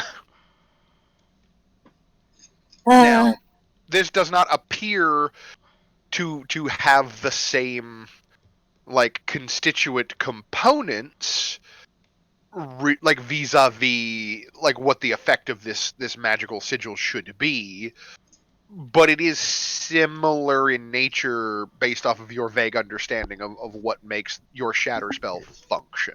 You know, you have somebody in the party who has a buttload of evocation spells, right? No, I didn't. Nope. Hi, you like- hello. Hi, would you like to enlighten us? I have my Uh, suspicions on what this can do, but I can roll Arcana, but my Arcana shit, so we'll see what happens. Because I'll I give you advantage. Like I was gonna everybody say, has can we assist, paved like- the way for you, right? Like yeah, I actually have a good idea of what I think is going on, but it's better if Lucina Yeah. does it. Womp womp. should I mean, I okay. try as well? Yeah, I mean, like let's see if you can put your heads together. Siani, give me a roll as well. Normal? I will give you advantage as well, I think. Okay. Oh no! We're Okay. all about the same on this. But Also, Vert and Lucina, before I forget, if you don't have inspiration already, Mhm. please mark it for all of the great like tea house related content here. Yeah. I keep forgetting to give people inspiration when they clearly deserve it. Hold on. Yes. I'm holding on. When do I let go? I think I might immediately use this inspiration. Because my theory as a player, and I think I have good grounds to enact it as character, is that Virt probably doesn't know a lot about magic in general, but I'll Yes. betcha he knows quite a bit about what I think these sigils are from my background. Just Sure. off the top of my head, and the fact that you said shatter, I'm going to assume it's a bomb, JC, but that's just me. I think so. Evocation, the having played a bard before, shatter isn't actually an explosion. It's an evocation. It's a summoning, right? Releasing You're energy. you're summoning energy. I Yeah. think this is a summoning. Might be like teleportation or something. Specifically, I think it's to summon devils, Oh shit. Done. Done. Done. right? Yeah. Because we know that Virt has some dealings in the occult and the macabre. Yeah. So he probably, although he doesn't know any evocation spells because he's never actually tried to summon a He's devil just before, getting that vibe. Like, I Yeah. want to think he gets that vibe. just, yeah, just So instinct. but I know a guy for this. Oh. Oh, a certain bespectacled demon. That Well, you're friends with. that, or I mean, however the DM wants to play it. Can I use my inspiration to know a guy for this? Oh, Sure. Yeah. Let us consult the house I know a rule. guy. We'll probably get about 350. Yeah, that Additionally, since Veer thinks it might be for summoning a devil, can I try rolling religion to see if I recognize what devil it might be trying to summon? Absolutely. Cool. I'm going to use my inspiration for advantage. Big money, no whammies. Wow. Oh, poor Lucina. I mean, you That can use team my messed me inspiration if you up. want every roll. Like, You're still thinking about how much you love that tea. Mhm. yeah, Right. that's Just some good thinking- fucking tea, man. Like, Think god about damn. those teas. Hold on, I Yeah. have a meme for that. I love it. Let's see here. Player can spend their inspiration to describe a contact who can help with the current situation. Quickly define a There few you go. details about the NPC, their past relationship to the character, and how the player believes that this character can help. Then make a charisma check, the difficulty of which is determined by how specific the details the player wishes to define about the contact, and depending on the situation, the check can be made with either advantage or disadvantage. Depending on the role, the nature of the NPC, and the nature of the NPC, the contact might be immediately helpful, or the relationship between the two might have soured, making them less likely to be immediately helpful without pay or some other promise of recompense. Yeah, so what I'm trying to get at is that Veer is not a very smart guy, but he's Sure. obviously done a lot of digging into the occult and the macabre in order to try and get these demonic properties that make his shifting so terrifying, right? Sure. He Smart obviously enough to- couldn't do that himself. He has to know somebody, Yeah. right? Somebody smart enough to know when to go and get help when he's like at a dead end. Yeah, right. So maybe Sure. he knows like a group of people that study this kind of stuff, like a Maybe work in a pawn shop. yeah, something like that. You know what I mean? Like, Yeah, Hunt, so hunt storage units in their spare time. I guess. Yep. Sorry. No, I like what kind of person do you envision this character, this contact being? Is it like a back alley arcanist? Is it I think it would be some kind of fucking weeb, right? Who's all into demons and devils and shit like that with a crazy bunch of his weeb conspiracy friends. theorist. Yeah, conspiracy theorists together with their weeb friends, who are kind of Cosplays a scholarly. tiefling at the weekend. Yeah, they're scholarly, which means they're easily influenced by Virt's, intimidation factor, right? Sure. Okay, so you're looking for book nerds. I'm looking for book nerds. Okay, I got you. Looking Because- for D&D nerds and D&D. Yeah, I'm looking for. He's Yeah, looking can for I the get kind some? of motherfuckers that cosplay You're- tieflings on the weekend.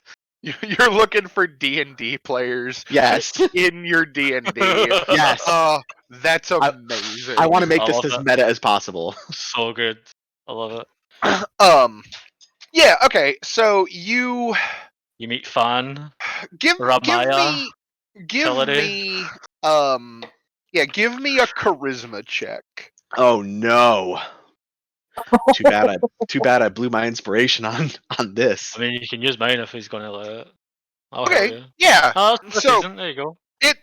You kind of like stare at it for a long time, and you're like trying to like however it is that you think Vert would like kind of like for some reason I'm just imagining like a minion like holding like a square peg and trying to shove it into a round hole Yeah. over and over again, and then eventually you like move it over one and put it in the correct hole, and like the thought like we zoom out from that image as it like leaves through Vert's head, and that's the point at which Vert like is like, hold on, I have an idea, or however it is that you would propose it. Mhm. Just fucks off at the door with it saying another word. We're all like, whoa, what the fuck? And yeah, Yikes! Underway! Yeah, it he's like, I've got an it- idea, and then just fucks off at the door. We're all like, wait, hang on, what the fuck? it occurs to you that you know somebody who could be useful for this. Now, my question then is, do you want to bring the vases to them, or do you want to bring them to the vases? Probably want to bring them to the vases because Ray and Lucina, even though they might not know it as players, probably as characters would know that things with symbols on them tend to be activated by like moving them, Sure. right? So, Experience I've yeah. had in the last couple of days. I think so. This goes back into one of those like when you frame things as like a television show. We've got where- those little fucking notes, don't we, that can like fly to people. Yeah, you do have a handful of paper birds. You could like send a missive and wait for your contact to respond, right? Or Vert could just like run out the door and go track them down and then drag them back bodily. Like I don't want to speak for Vert in this. Like it's kind of up to you how you want to address this situation. But you do. It does occur to you that there's somebody that is probably in Baldur's Gate that you could probably track down who might be useful for this. I mean, it's really up to the party because we all know what Vert's going to do. He's going to yikes and away. Come back like leading a guy on a fucking sea of rats. Yep. I mean, I'm cool with it. Like that. Yeah. So like Vert just like hops down off of his gargoyle perch and just like barrels out the door, and like you hear the guy who's like was stationed at the door outside just being like, is the investigation over? And like just like More questions, sir. That's going to go in your review. God damn. Getting bad. and I'm assuming Vert doesn't answer him either, so he's just No. left hearing Bossing Baw like talk about this going on his permanent record or whatever. He's just Yeah. like, oh goodness, I am No, going stop. Come I am back. going to Don't get go. fired. And so yeah, I think we cut to like, and I assume the rest of you are just gonna wait for Vert or what? Actually, I guess I I should wanna hang see how with you this guys goes. for a minute. Like, what is the vibe as you all watch Vert just barrel out of the room? Just No, stop. blank face, Don't go. Come absolutely back. straight face, like not surprised. I mean, I guess we're kind of used to his like abrupt manner at this point. Yeah, we all where just he's, sort like, of look at he each gets other on a and just train of go. thought. Well, we'll look at each other and just go, well, how long do you think it's going to take this time? Was it explained that he thought that these were for demon summoning? Did we know what he's No. doing? I like it don't better if think it's he not. got that far. He just get this train of thought and he's So just he like on just- single track, like just He gone. just up and fucked off, and we're like, okay, I don't he's know. obviously on some kind of hunch. That's how I'm imagining it. I don't know if that's the way it is. And then That's the meanwhile, way it she's looking at is. us, and like Well, actually, a I lot kind of energy condensed in one place was mentioned. So her line Yeah. of thought is in a completely different direction. Well, I kind of feel like me and Lucina were discussing it, to ourselves, Yeah. and she mentions what she knows about evocation, and that kind of clicks the round hole in my mind, and then I'm like, oh, and then I Oh, go, wait. Yeah, you're just like, So oh wait, maybe- I've got a yes. great idea, and then just Oh, nothing. yeah, so maybe Lucina heard me say, I know a guy for that, Yeah, right. That's perfect, Don. I just like to imagine that sometimes you just get on a train of thought, like hyper focus, and then you just go and like do it. If you know what I mean? And so maybe Lucina would talk to the group about it. Can I have a quick look at what's above this place? Is there like anyone keeping a particular eye out as we are searching through this place? Yeah, I mean, like outside, it's like there's like steps that lead up to kind of like a landing where there's clearly like apartments like above, and you get the kind of generalized like there's probably like some dude who's like just hanging out like smoking his pipe as you kind of like emerge, and he just kind of like gives you the up nod and like lets out a cloud of smoke, and he's just like, nice day, innit? I guess I'll sit down and have a drink with him while I wait for Rep to come back. Yeah, and he just like companionably like stands there while you pull out your flask or whatever, and just kind of like, Offer probably him- his offer day him off or Yeah. whatever. Offer him a wee dram, have a wee drink, and sit and chill. Maybe ask him like if he's seen it going down.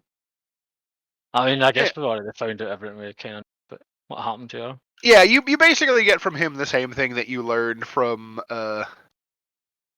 what's his name, the guy, the soldier captain. that you hooked up with, the fortune teller who lives like Shit, yeah. like a couple doors down from here, who, like, as I said, like Angelise's like apartment has like a whole bunch of like fresh flowers outside of it now.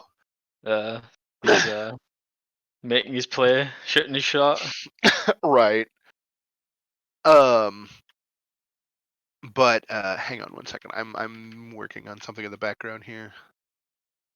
Yeah, I think here's a thing that probably you notice, like as Vert leaves, Lucina, you're glancing around the room, and there is an item that catches your attention, because again, you are the most perceptive among the party, yes, and it catches your attention because it is seemingly incredibly out of place in the rest of the room, right? And it is this. How does it feel out of place? Well, it is what appears to be like a walking stick or a staff of some description that has just been like leaned in the corner. And there's really like not much else around it. And it catches your eye because it is a staff that is made from what appears to be like a pure like white wood, but it is shot through with these veins of like red, like crystal like sap that make the staff appear as though it has been like wrapped in just like lengths of red twine. I'm gonna grab Siani and go over to the staff. Okay. I will be led over to a staff. Yes, so there's a strange looking smooth white wooden staff in the corner with these red sap crystal like formations like shooting through it, that, as I said, it makes it look like there's just like red twine like crisscross wrapped all around it from the top to the bottom. I wonder if that's any similarity to the red sap from the tree I had a conversation with. That's what I was wondering. It is not so dissimilar, I would say. And also, as the two of you approach it and get closer, there appears to be like actual twine like tied around part of the staff in like a bow, and there's what appears to be a small like placard like made out of like cardstock or whatever, like that is folded over, like hanging off of this little twine bow that is attached to the staff. First class delivery. Straight from hell. Okay. I guess we'll take the placard to read it. Yeah, and so you pick up the little like note and you open it, and written in that incredibly ornate like flowing hand that you have become familiar with by reading contracts written by everyone's favorite devil, you see that this card says, "I believe that this particular item should be suitable for aiding your party mother," and that is like in parentheses, "in keeping the lot of you alive." So we're gonna talk about that and say, and just sort of nod her head in the direction of the staff there. I think it's meant for you. I'm going to pick it up and stare at it lovingly because it's pretty. Does sound really fucking pretty. Yeah, and so I will, like, Ray can like, Ray, do you have, or I guess like you could technically like treat this as a short rest to like try to identify what this magic item does, while Vert is like wandering off to go kidnap a nerd, right? I guess. Fucking bad now. I guess while they're I'll admire just the say, staff, I'm gonna I see like I see Lucina playing with the new staff and see Annie very happy, and I just start turning to them and go, well, cup of tea, anyone? I'm going to continue searching because we identified one potential threat, but what if there's fail-safes? Yeah, I mean, if you want to make an additional investigation roll, you may do so. My least best thing. Join the But I club. will man, try. all of us. Yep. Aw. Sorry, I'm back and forward. What did she roll? 7. 7. 7. Yeah, Lucky so number 7. in general, like there's a lot of stuff here, and it's hard to tell, like, because you've spent most of your life out in the wilds. Humanity's clutter. Yeah, like all of this clutter. Like, what is this stuff for? Like, you're supposed to put plants in this. Why don't you just leave the plants in the dirt where they're happy? You know, like there's it. All of this stuff is confusing to you, and aside from the things that you have already identified as being problematic, you're having trouble discerning like what else here is troublesome and what is just weird, stupid human stuff. I like to right? imagine I her can head is just- also wandering off, thinking about what she's going to get. No, I could literally see her picking up a party popper. You know, one of those things that ejects Yeah. confetti and popping one and scaring the crap out of herself. Right, it's just like poof, and just Oh. like confetti, like Ah! and streamers fly out of it, and you're just like, oh god, All of a why? sudden, there's a fucking fleeing druid. Yeah. What There's the a hell druid. was that? There's a druid just sitting in the alleyway across the road, hiding behind a barrow, like just peeking at one eye out, like, what the fuck was that? Don't like it. Don't fucking trust it. Fuck that. Amazing. I love it. So Uh. the item in question that you have received, since you have time to kind of like fuss with it, and identify it with Ray's help, you know, using detect magic and what have you. I have written up here as the staff of the long-suffering healer. This stave of pure white-toned wood is shot through with veins of reddish sap-like crystal that makes the staff appear as though it is wrapped in bundles of red string. While you wield this staff, you gain a bonus to attack rolls, spell attack rolls, and saving throw DCs of your spells. It is a +1 weapon for what it's worth, so it is a +1 bonus. Additionally, this staff has 7 charges. While holding it, you may use a bonus action to expend 1 or more charges to cast the healing word spell from it. For 1 charge, you cast the first level version of the spell. You can increase the spell slot level by 1 for each additional charge you expend. The slot regains 1d6 + 1 expended charges daily at dawn. If you expend the staff's last charge, roll a d20. On a 1, the staff crumbles to ashes and is destroyed. That is fucking awesome. That is ballin', and I am so excited. Also, has there ever been a better name? No, I just imagine it throws some shade every time it has to like cast healing word. It's like, really? Again? Like, I will God I damn will it. put that in the loot channel for you there, Lucina, and Amaya, if you want to mess with her character sheet or if she wants to put it in herself, she can. Meanwhile, while all of this is going on, we cut to a little ways away in town. We find Vert, like probably just like I imagine that you're the kind of person that just like barrels into somewhere when you need to be there, right? Like you're not. Yes.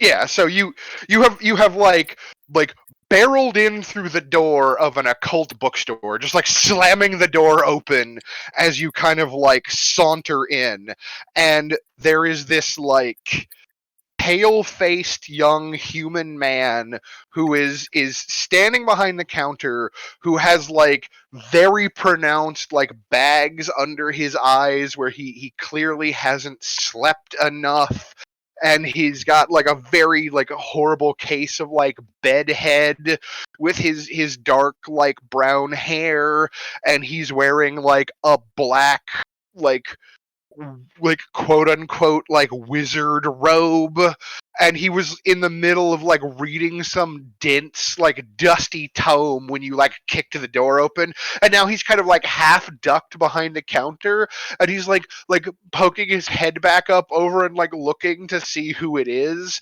and like you see his eyes like widen like a frightened prey animal as you enter the building, Vert. Do I know the name of the guy I'm looking for? Is it him? Yeah, this is the guy that you're familiar with. Let Hey, me generate him a name. just hey you, here now.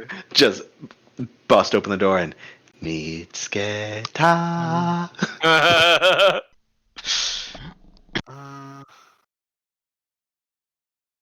Let's see here. His name is Orville. Orville Bennett. Jesus Christ, why? Because he's a D&D nerd and D&D. And yeah, he's looking at you like so many frightened rabbits you have seen in your life up to this point, Vert. Found you. Oh god. Yeah, and he kind of like almost like fear shivers at you a little bit when you hear or when he hears you say that. And he's just like, "Oh, hi," and he like tries to pronounce your name the correct way, and doesn't do a particularly good job of it. But regardless, he makes the attempt to imitate the sound of rustling leaves, and then he's just like, I didn't know you were back in Baldur's Gate. Go ahead. Yeah, and Just waiting for my chance. and he just kind of like, oh, is there something that you need help with? I'm so glad you asked. There is. Come with me. And he kind of does that thing where he's like, wait, come with. Usually you bring the things here and we look at them with the books. I can't just leave, can I? I don't remember that being a question. Come with me now. Yeah, he's like, oh, hang on, don't get violent or anything, you know. And he's kind of like reaching under the counter to like he reaches under the counter and he like pulls out a bag and kind of like sets it on the counter. And he's like grabbing like stuff and he's like putting it in the bag. And he's just like, what is this about exactly? Can we at least go over the specifics? Maybe? We found a symbol. We don't know what it means. You know what it means, don't you, Orville? I mean, there's always the possibility that do you have a vague description? And like he's clearly like putting useful things in the bag, right? Like it's not that he's not coming; he's just trying to get a better idea of what it is that you're fucking talking about. You crazy person. He's out of line, but he's right. I'm sorry, I'm just trying to. I don't know what it is. If I did, I wouldn't need you, would I? Yeah, and I think at that he kind of like lets out an exasperated sigh. Like there's still an element of him being like somewhat fearful and intimidated by your presence, but also like that knowledge that like at least in this one case he is your superior because he knows more about this kind of stuff than you do, and he's just like, Yes, of course you wouldn't be knocking down my door if it was something you could handle yourself. And he's just like, fine. I guess I should have said it's some kind of evocation symbol. That would probably be Yeah. helpful. And he's like, oh, well, why didn't you say so in the first place? Yes, you know what? Listen here, you little shit. Yeah. I mean, he knows I can't kill him now, so Yeah. Right. He's He's safe for the like, next half hour. and he kind of just like big intake of breath and then a long exhale, and he closes his eyes and he thinks about it for a moment, and then he's just like, fine. I was just about to take my lunch anyway, so yes. And he kind of grabs up his like carpet bag of like various and sundry like magical implements that he had pulled out from beneath the counter, and he's like, fine, come on. Take me to it. The sooner we can get this over, the sooner I can come back to work. And like as he's like stepping out onto the street with you, he like turns and like turns the sign to closed and like makes sure he like locks the door to his shop. Mhm. And he begins to follow you wherever it is that you intend to lead. When we get back to the warehouse, can I just fuck with the guy at the door again?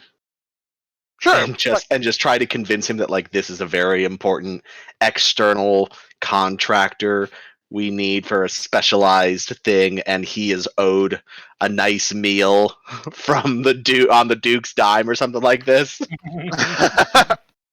Yeah, give me some kind of check. Like, how would you frame it to the gentleman as you return?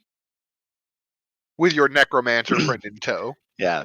So like if he tries to stop it, like, who is this? It's like, this is the man who's going to do the job that you were supposed to do. We had to call him in specially because of your ineptitude. You'll see that he gets a nice meal on your dime, correct? For having to put up with your buffoonery. Yeah, give me an intimidation check with advantage.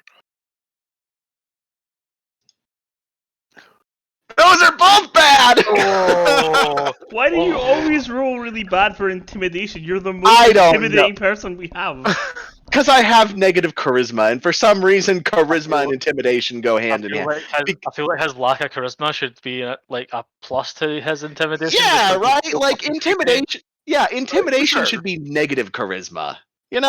I'm using this as a gauge more than anything, right? Yeah, Like yeah. he just kind of like blanches at your words, and he's just like, yes, I suppose we can maybe find him a sandwich or something.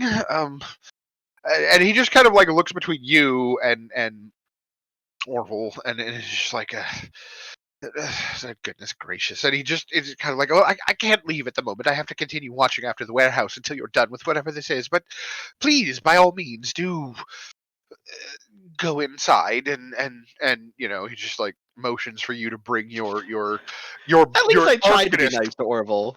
Yeah. Yeah. Kind of like motions for you to bring your arcanist friend inside, and about this time, like you're getting back, like they've found like the new like staff for Lucida. They've had time to like identify it and figure out what it is, and like comb the rest of the building, and not particularly find much else of like noteworthy like temperament.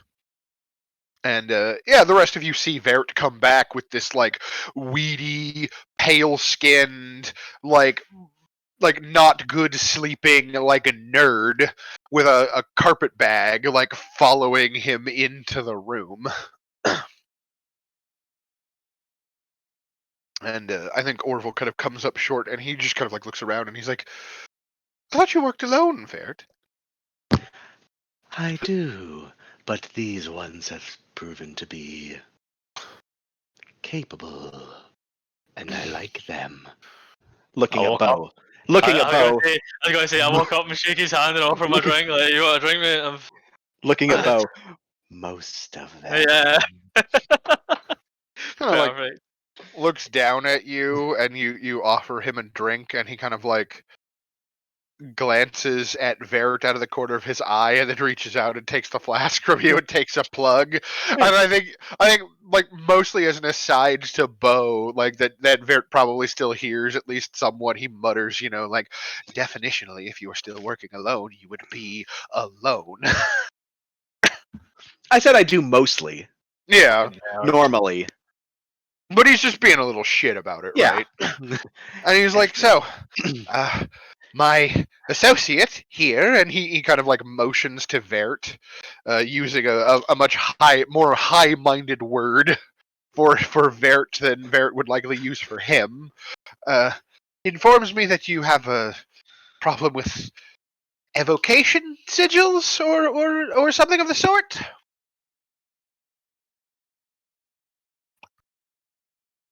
Did we lose Ray and I mean, yeah, I was gonna say I don't know where the fucking are. I've been getting drunk with the guy upstairs. I think Ray and Siani were the two most, and Lucina. I'm too busy You admiring could my staff to do anything. say that. That's Siani will amazing. reply while still picking fucking confetti out of her hair.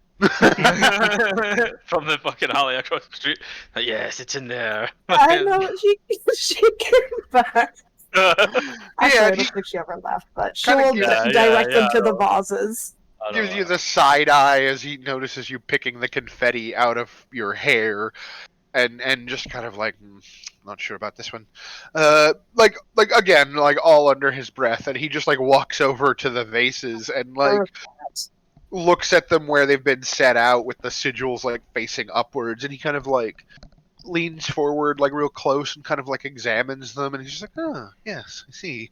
And he sets the bag down and he like pulls out like a magnifying glass, and he kind of leans in and he starts looking at it more closely, and then he reaches into the bag and he pulls out like a book that he opens and starts like flipping through it and like referencing the book and looking at the sigils and kind of like muttering to himself as he kind of like cross-references some things and takes a couple of notes. And it's probably like 5 minutes or so before he snaps the book closed, and he's like, well, I think I have everything that I need here. And he turns back to face you, Vert, and he's like, do you have any particular idea why these sigils have been inscribed? We believe it's part of an assassination attempt.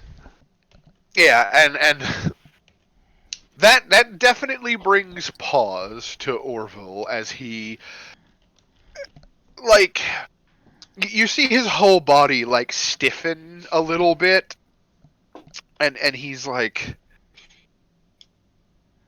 who, may I ask, or is it top secret? Should I not know? I'm Lots of dreadfully vibes. Yes, curious. you know It's- the better. It's all fucking probably. murder. Fuck no. You know what? That's Change the fair. fucking record. The less I know about Vert's dealings, the better. I'm certain.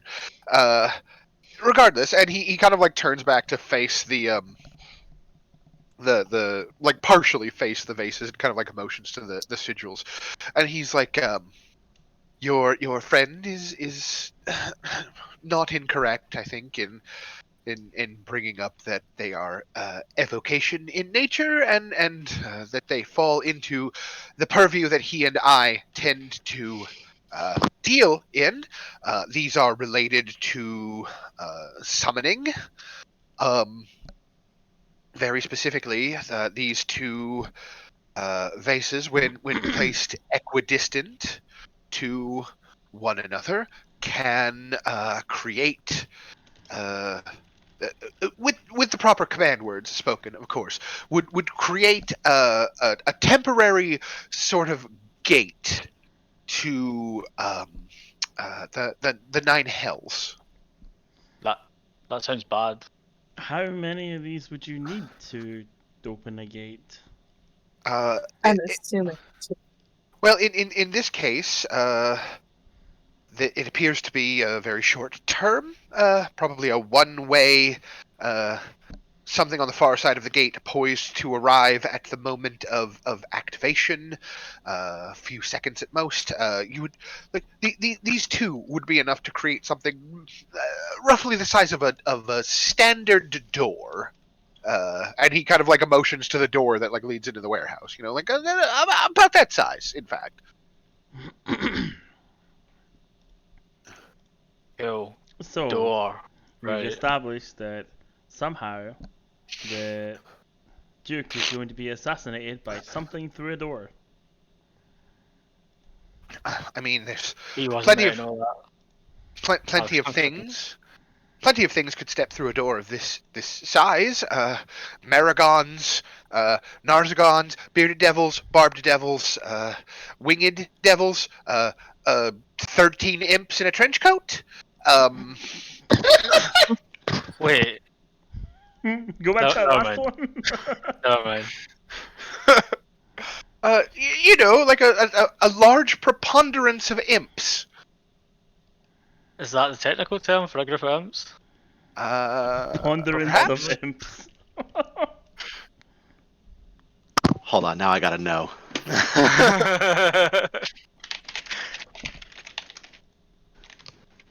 I've just figured out my character.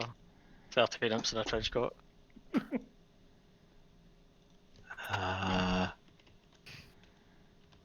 It doesn't say what a group of imps are called. That's pretty term as any then? I believe they're called a murder. I believe in this case it would be a murder of imps. Most terrible luck. Yeah, but A he, homicide of imps.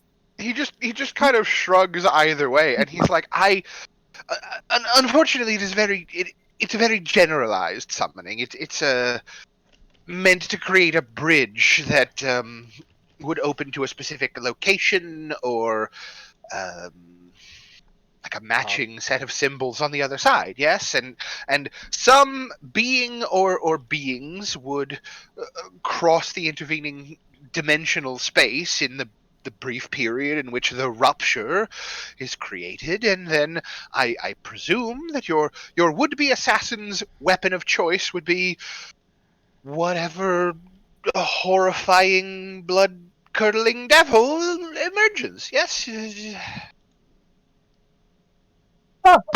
it got any How? kind of activation? There's like trigger, they set it off. Likely, the assassin would have to be at least close enough that an incantation at a shouted volume could be completed to finalize the circuit, as it were. Could we activate it now? Maybe not here. Yeah, he kind of like pales a little bit when you ask that question. I think we need the right word for that. Or words. Given enough time, I could theoretically attempt to reverse engineer the incantation. I'm not entirely. Wonderful. You have 5 minutes. Oh no. Yeah, and he's like, 5 minutes is not a sufficient amount of time. I assure you. Okay, you twisted my arm. 6. Get to work. You would honestly be better off if you just scraped the sigils off. If they don't exist, they can't complete their function.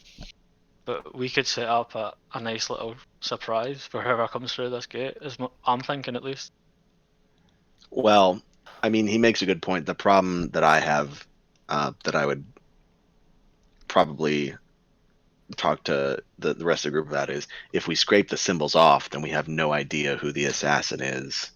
And Except they're going to be yelling.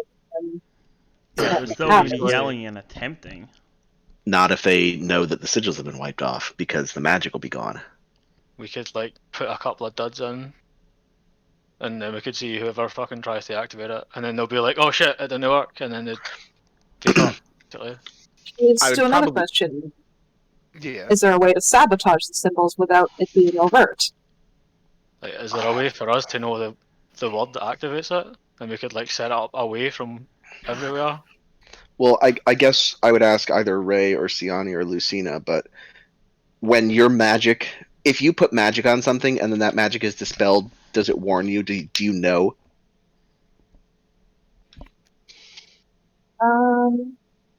I assume you would, yeah. That's kind of my point. Yeah. I don't know how that works because I'm pretty sure that most of my magic, if not all, requires direct focus, so I'm already paying attention to it. And thus I would indeed know if it's gone, but I don't really do anything that involves symbology that is passive until activated. Imagine it would still be somewhere in there, like perception. Like, Yeah. I mean, Yeah. that is a safe assumption one could make, certainly.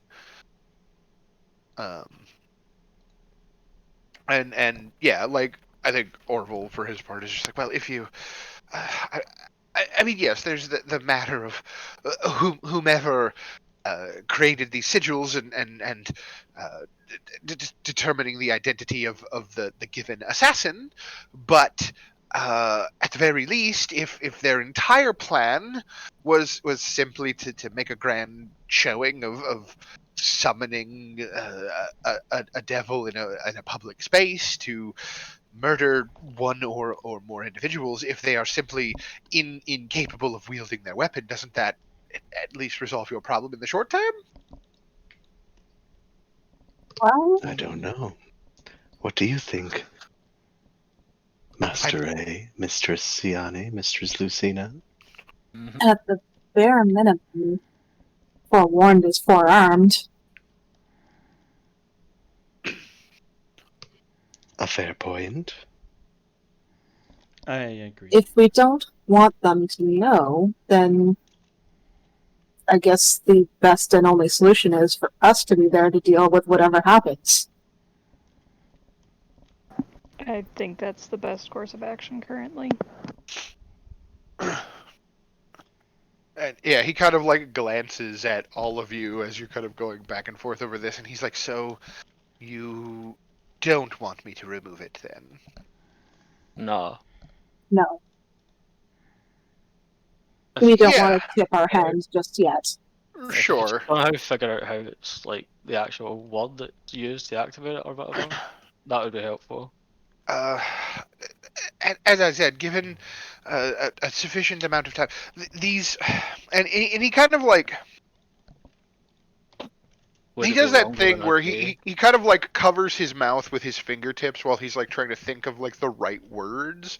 And then he does this thing where he actually like kind of gets down on his haunches, so he's at like eye level with you, Bosingba. And he's like, It's a little patronizing, but okay. how familiar are you with magic, my friend? It seems to have some kind of magic to it, yeah. I'll take that as a not very then. No, spot on. And he kind of like locks then. Do you understand locks? Yeah. All right. So imagine you have a locked door and no key, and you I should be have. offended the way he's explaining this to me, but go on. I mean, he is specifically Yeah, being like a patronizing little yeah, shit. yeah.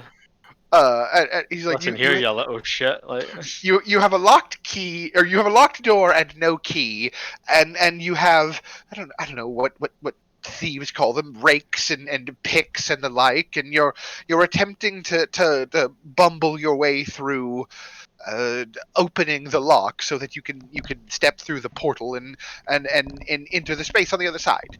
This is a similar. I understand in theory what the purpose of the sigils is, but I don't fully understand all of the execution that went into creating it. These are individualized symbols and sigils that are particular to the caster. So I could certainly attempt to discern the activation phraseology, but it would take days, probably. How long do we have Hey. before this assassination? One We day. don't have days. Ah, That's a no-go then. That's my idea out of the way. 'Cause I was thinking we could maybe like set this up away from everywhere and like open the door, whoever comes through, just fucking surprise them basically. But I don't think they're going to be sitting there waiting. No. Well, and Yeah. I personally agree with Siani and Ray that if we fuck with this now, the assassin might just come up with a different plan that we know nothing about. You know what I mean? Yeah, That's no, exactly yeah, it. you Yeah. guys are right. Like I was just thinking like maybe we Yeah, could have done that. maybe try to get the Yeah. jump on That makes sense. whatever. Yeah, But so we just have to like be on point when yeah, this shit goes down. Then Maybe yeah, and hiding under the stage or something. he kind of Yeah. nods then, and he's like, well, On the stage, in the crowd, yeah, and he's like, that's probably for the best then, if you don't have the time to truly. Tomorrow, you say? Gargoyling above the stage. like you heard nothing. Isn't it about time you got back to your shop, Orville? You've been And- most Yeah, helpful. Yeah. Yes, thank you for Just your to be- assistance. just to be clear, you heard nothing in the last half hour to an hour. Like, Right, and the he kind of conversation didn't happen. he kind of like gives all of you a look, and he like nods, and then he turns and he looks back to you, Vert, and he's like, oh, if anything, interesting, pursuant to our other research projects, comes of this, Vert, I do hope that you'll bring it by the shop. I really I'll want to punch this guy. I'll do my best. Yeah, and he nods, and he's just like, well then, it's been nice meeting all of you. And he's like putting all of his like magical accoutrement like back in his bag, and he just kind of like nods to each of you in turn, and then just like wanders out of the building, leaving you alone with your summoning sigils, I guess. So you actually So- have friends in there? Fucking hell. I know many people who know many things. No, it was impressive. Like, really helped us out though. It's a good So- call. Yeah, Thank thanks very you. much. So, Master Ray, Mm. what's the play? Seems like our best option is to just lie in wait. We know what's going to happen. Perhaps. It was on a vase, right? Yep. Yeah, so there's again, it's like imagine it's like four like large kind of like vases that are like obviously a set, right? Okay. That you would set up like on the front of a stage to decorate like the stage during a speech or something. Okay. And two of them have each have like a sigil, like a similar looking sigil engraved on the bottom of them, which this individual has indicated if set equidistant from one another can like sympathetically like create a portal temporarily to the nine hells when activated. Like it's a very short term, very small portal. Okay. So Oh my the God. best thing we can do is really just attend, lie in wait, keep an eye out to see if we can get our would-be assassin beforehand.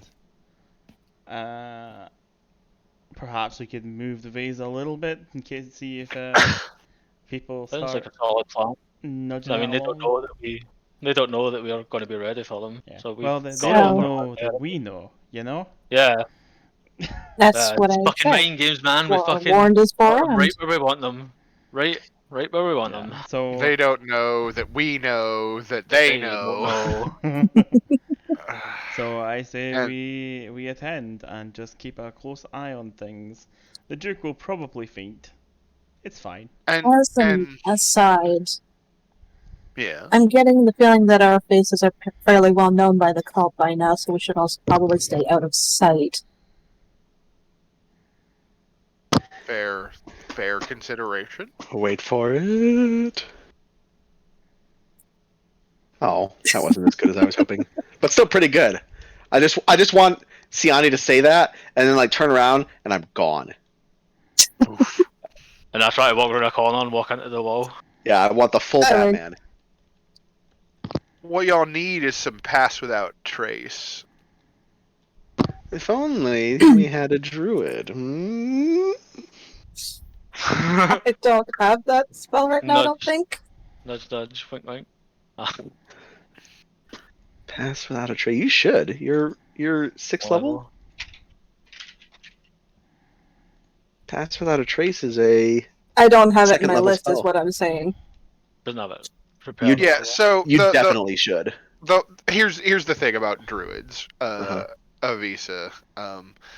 Technically, because you are considered a divine spellcaster.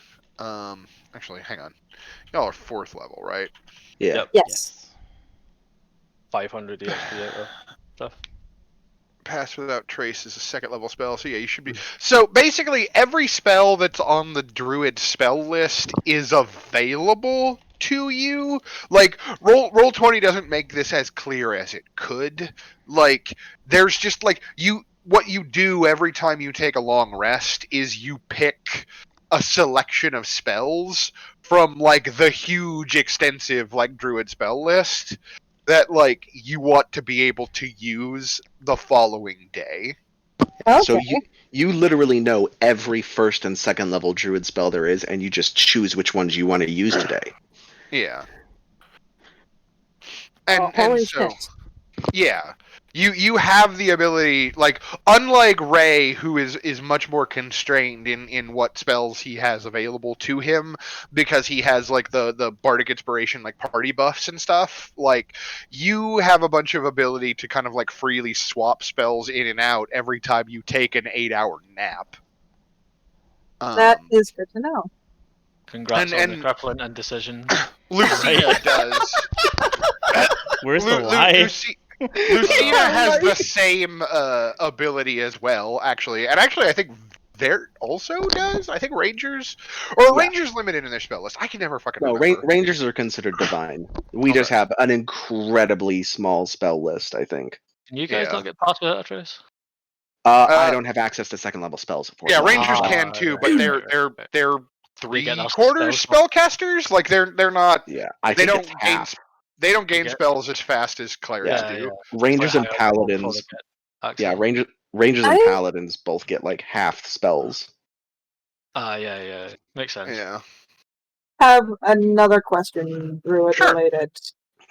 absolutely. So I can wild shape into a whole bunch of things. What Yeah. about wild shaping into mundane animals like a house cat? Yeah, I mean Yeah. that's like you can definitely turn into regular stuff like rats and house cats and like Rats? yeah. No, I mean yes, don't join technically the- she could don't turn it. join the army. It was just It's a an trap. example, but like I didn't make tokens for those things because like their stat blocks are not good for fighting, right? But if you just wanted to be a house cat for blending in and being stealthy, like certainly. Yeah. Keep in mind that even if you turn into a house cat, your house cat would still have a devil tail, Yeah. which is pretty wild. What a satanic cat that'd be. Holy shit. Well, Yeah, like to a be honest, black. this is a the black- druid who fucking panfered through the city twice and made 2 people shit their pants on separate occasions. A black cat with kind of like a whip-like slithery devil tail or whatever just like appears.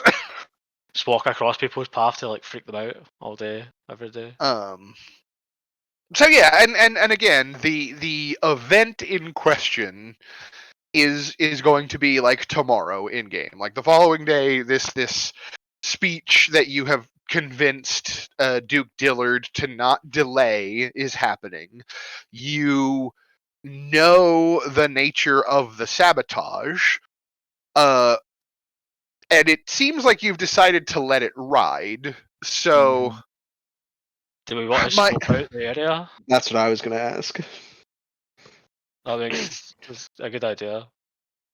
yeah, my question then is, like, what are you going to tell the attendant who is standing outside, who has been waiting for you to finish your investigation for the last, like, I don't know, like hour and a half or 2 hours or so?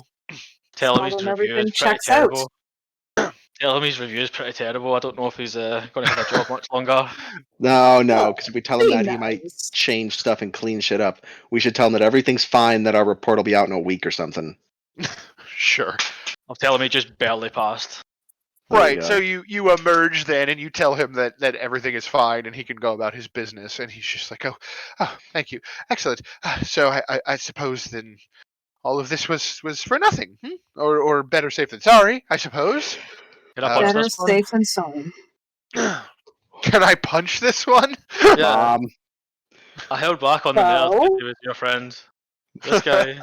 the boy's Right. acting up again. Right, Stop right. backing up. I'm walking away. I'm walking away. So yeah, I think we probably get like a brief like change of perspective, because you wanted to go investigate the site next. It sounded like. So in short order, like, I think to just kind of like narrate along, like, people show up with like hand carts and load a bunch of stuff up from the warehouse, including like the vases in question, and they transport it all from this kind of like dockside warehouse up into the upper city and into the area on the map that is labeled as the Wide, which is over here. And the Wide is like a big open air market, right? Like, there's like stalls and tents and like all kinds of just like people like hawking their wares that have like set up their own little like slices of the market space to sell like herbs or plants or jewelry or just like whatever they have to sell. Like, you can find just all kinds of interesting like exotic stuff here. A lot of it is curios specifically directed to like attract the attention of the nobility, because a lot of the people that are doing their shopping in Hightown are the nobles who have money to waste. But specifically within like the context of this large market, there is one particular space where no one sets up market stalls, and it is in the area immediately around this statue that is referred to as the Beloved Ranger, which depicts a man in scale mail who is wearing a cloak and has like a helmet on, and he's got like a bow like draped over his shoulder and like a quiver on his back, and he's got like his arm extended, and there's like an eagle with its like wings extended or whatever, like, or a falcon, I guess, like perched on his arm.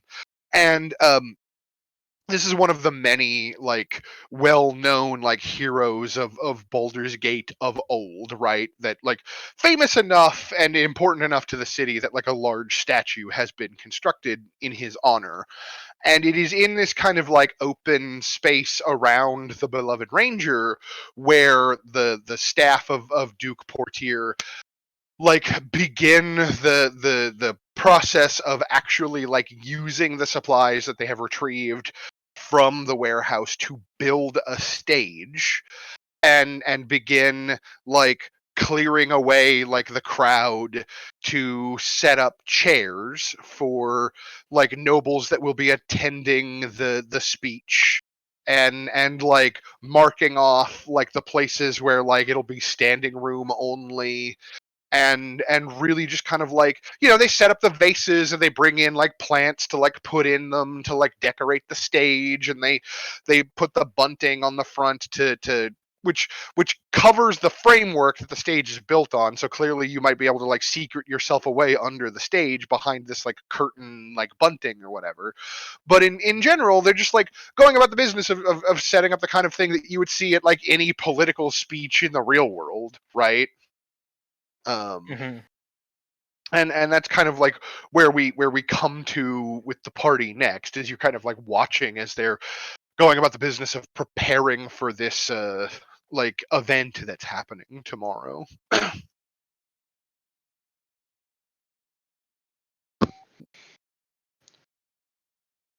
So then, what's the plan? Do we want to mill about in the crowd? Do we want to be like behind the stage? Is the stage already like set up? Yeah, I mean, like they're in the process of like finishing building it. Like I think as I'm kind of like finishing this narration, like we hear the sounds of like hammers and like whatnot as they're kind of like putting the finishing touches on like the stage, and like they're putting the fabric like kind of like curtain liner around it, and you've got like a foreman like, you know, like, not over there, move the chairs over there, and like you can clearly like establish the bounds of like what is going to be the area in which this like speech is taking place, right? Like this area is clearly where like the audience, like the standing room audience will be. There's an area that is roped off and set aside for where like important people will have chairs that they can actually sit in. And then there's the stage itself, which is built like kind of in front of the beloved ranger, so that this big like statue will make a very like inspiring backdrop for whatever like grand speech it is that the Duke wants to make. So for me, I'd rather be a bit closer to where they're coming out, like maybe by the Duke, to make sure he doesn't get like fucking shanked. But I mean, we also got to keep ourselves hidden from the assassin.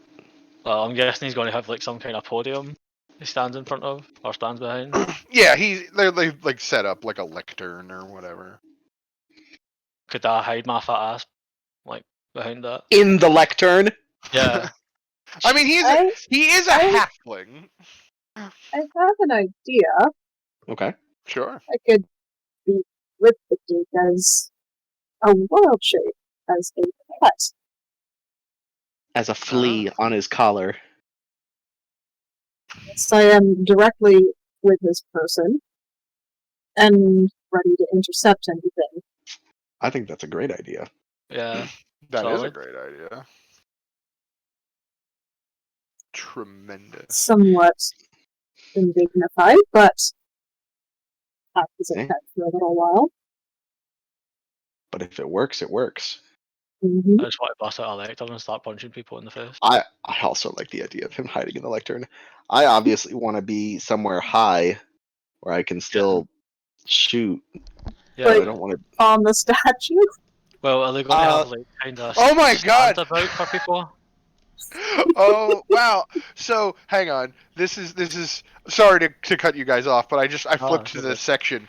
In older editions of Dungeons and Dragons, the statue of the Beloved Ranger was as I described it. Apparently, in this most recent version of Baldur's Gate, for years, the Wide has hosted one of the city's most cherished landmarks, known as the Beloved Ranger. It is a statue of a powerful warrior in plate mail with a cheerful grin, cradling a hamster in his hands. I love him. You could have one of your rats sit on the hamster. Recently, this statue has been revealed to be the Rashimi hero Minsk and his miniature giant space hamster companion Boo, trapped Space under the hamster? effects of petrifying magic. Hey, could we just like dispel magic on him and like, fucking free him to help us? I don't think we have time to explain the situation to him. His I mean- miniature giant space hamster. When the magic, continuing reading. When this magic was dispelled, it freed the heroes to walk the world once more, but robbed the Wide of quite a bit of its charm. The merchants complained loudly enough that a replacement statue of Minsk and his hamster was promptly commissioned and set atop the pedestal where the actual heroes once stood for years. Imagine complaining about some guy getting set free from petrification, man. Like, what the fuck? Oh, I love D&D. It's so dumb. So yeah, this guy is going to give this fantastic speech about refugee relief and being kind to your neighbors and whatnot, while standing in front of a statue of a bald man with a dumb grin on his face who's wearing plate mail and cradling a hamster in his hands. I love it. This is Lucina's kind of city. I do dig it. A miniature giant space hamster. Ray, what are you thinking? I'm thinking I might just stay semi close to the stage, but out of sight. Okay. It's also kind of thing. Yeah, essentially. You Yeah. could be underneath it or whatever. Yeah, I like Bo makes a good point that I was about to point out as well, in case my description wasn't clear enough. It's kind of like, you know how like they can hide people under the wrestling ring or whatever because it's like lined with fabric and it's just like a framework. Like theoretically, you could crawl under the stage and hide out under there and probably be out of sight, though perhaps you would be a little dirty for your your trouble.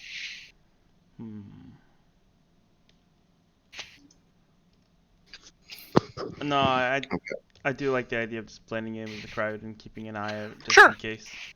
I mean, you're probably the person that could do it the best out of all of us. Yeah, essentially. Yeah. What about you, Lucina? Sorry, I spaced out. What about me? We're trying to figure out positions for dealing with the ambush. I will be standing to the side of the stage, like right where the stage begins and the crowd starts. Okay. Cool.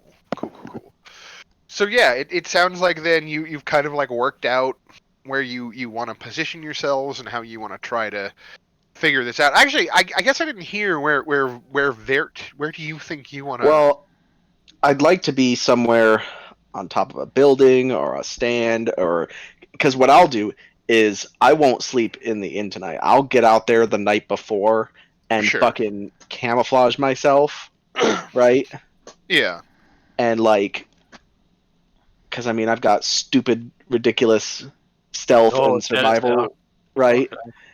And so I'll just fucking full, like, if I have to cover myself in mud and paint myself up against a wall or something, or cover myself in like black ink so that I blend into a wall or whatever, you know, I'm Yeah. just gonna try and find the perfect vantage point. So if you're looking at the map of the city, which I think I left you guys on, yeah. Mhm.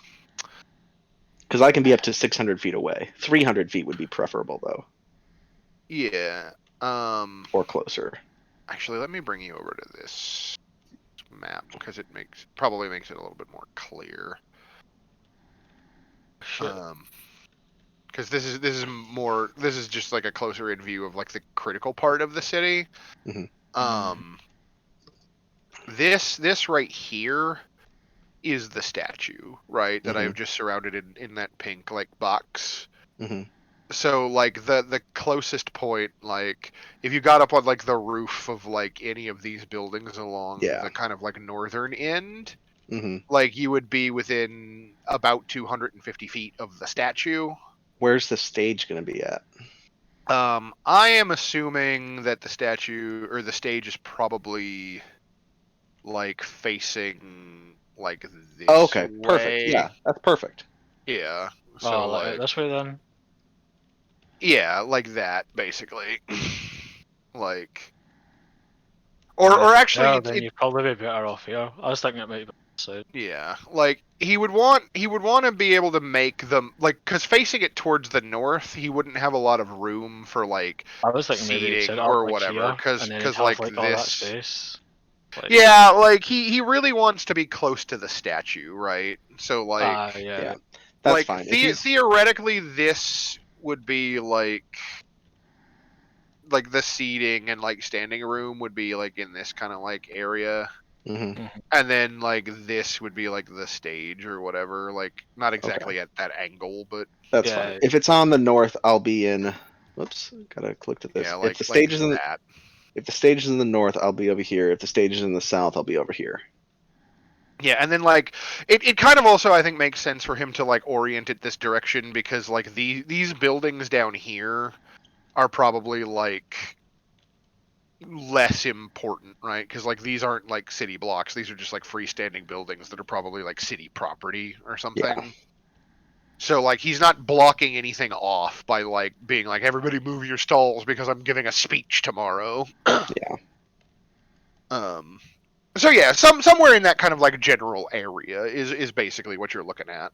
Yeah, because I'll camp out the night before so I can Yeah. perfect my So camouflage. that'll give you it'll give you all time to like make any final preparations before tomorrow. Like I guess like in real life, Avisa can look at any spells that she might want to change out before the big to do, and we'll Oh, we'll behind him, leave right off there. there. I'm Right assuming there. what Sayani should do is go to the Duke and form him a plan. I'm sorry, I missed a Sorry, I bit was of that. saying that she should probably, if she intends to stay at his side in Wild Shape, we should probably go inform the Duke of this plan. Oh yeah, like that is definitely something that we can kind of like cover next session, right? Like I think that's all within the bounds of like actually executing the plan next time and then Mhm. figuring out where we go from there, yeah? Yeah, there Okay. is one thing I want to do before the game ends, though, in preparation, because I'll forget. Okay. I want to go buy some blunt arrows. Ah, okay. Sure. I assume you're trying to like have a weapon that you can conceivably use to like knock someone Non-lethal. out. Sure, we'll go with that. Well, okay, like or what? Like No, Non-lethal. the idea is I can hit the Duke with a blunt arrow and have my ah. rats move him 15 feet out of harm's way. Oh my god, that's fucking silly and I love it. I don't know if you'll have to knock him out. I'm pretty sure he'll faint at the first sight of fucking battle. Right? The issue isn't knocking him out. The issue is I have to hit someone with an attack to move them. Right. Yeah, to Okay. make the rats move them. Yeah, yeah. I think any sporting goods store or whatever can like provide you with like hunting blunts or whatever, which are like the kind of like blunted arrows that you use for small game like squirrels and fucking rabbits and shit. And like I don't appreciably think that would be any different in cost than just like regular ass arrows. So Okay. yeah, you can definitely find those in the intervening time. Just like mark them down on your character sheet so that you don't Sweet. forget. Ye old dick hunting shop. Yep. Ye old dicks. And so yeah, we come to the typical like end of the session. I guess for making like progress towards your stated ambition of like protecting the Duke, I'll go ahead and award everybody like 50 XP just so it's not a total wash. Right. We're so close, guys. And 6110. and then in general, we have the usual. Like Bosingbot definitely did his whole like throw caution to the wind and like make an ass of himself like Timora problem. So Bosingbot gets a point of piety. We have the piety for. Actually, you know what's very funny is it seems like this session it wasn't Ray that was going out of his way to make sure that everybody was in a good mood. It was Lucina, which is unfortunately not Lucina's piety trigger. Yeah, I didn't do anything during piety this game. Aside from, yeah, no, I mean it's fine. It's just like in this particular case, it seems like it's a relatively low piety earn because like Bosing Ba like acted completely out of pocket and got away with it, but like Vert made a really good plan and nothing went wrong. Siani hasn't necessarily gone anywhere new or discovered anything like different that would like honor her deity. Ray kind of like took a back seat and didn't like no, overly. I made the Kenku happy. Oh no, you did. You know what? I forgot about the key. You get the piety for the glowing key and making the Kinku happy. And hopefully next time someone will die so that Lucina can get her Lucina can do Hopefully last not the one. Duke. Like, just saying. That's okay. Nice, easy game. There's nothing wrong with that. Yeah. I'm a bit. Got it all set up. Shit's going to kick off.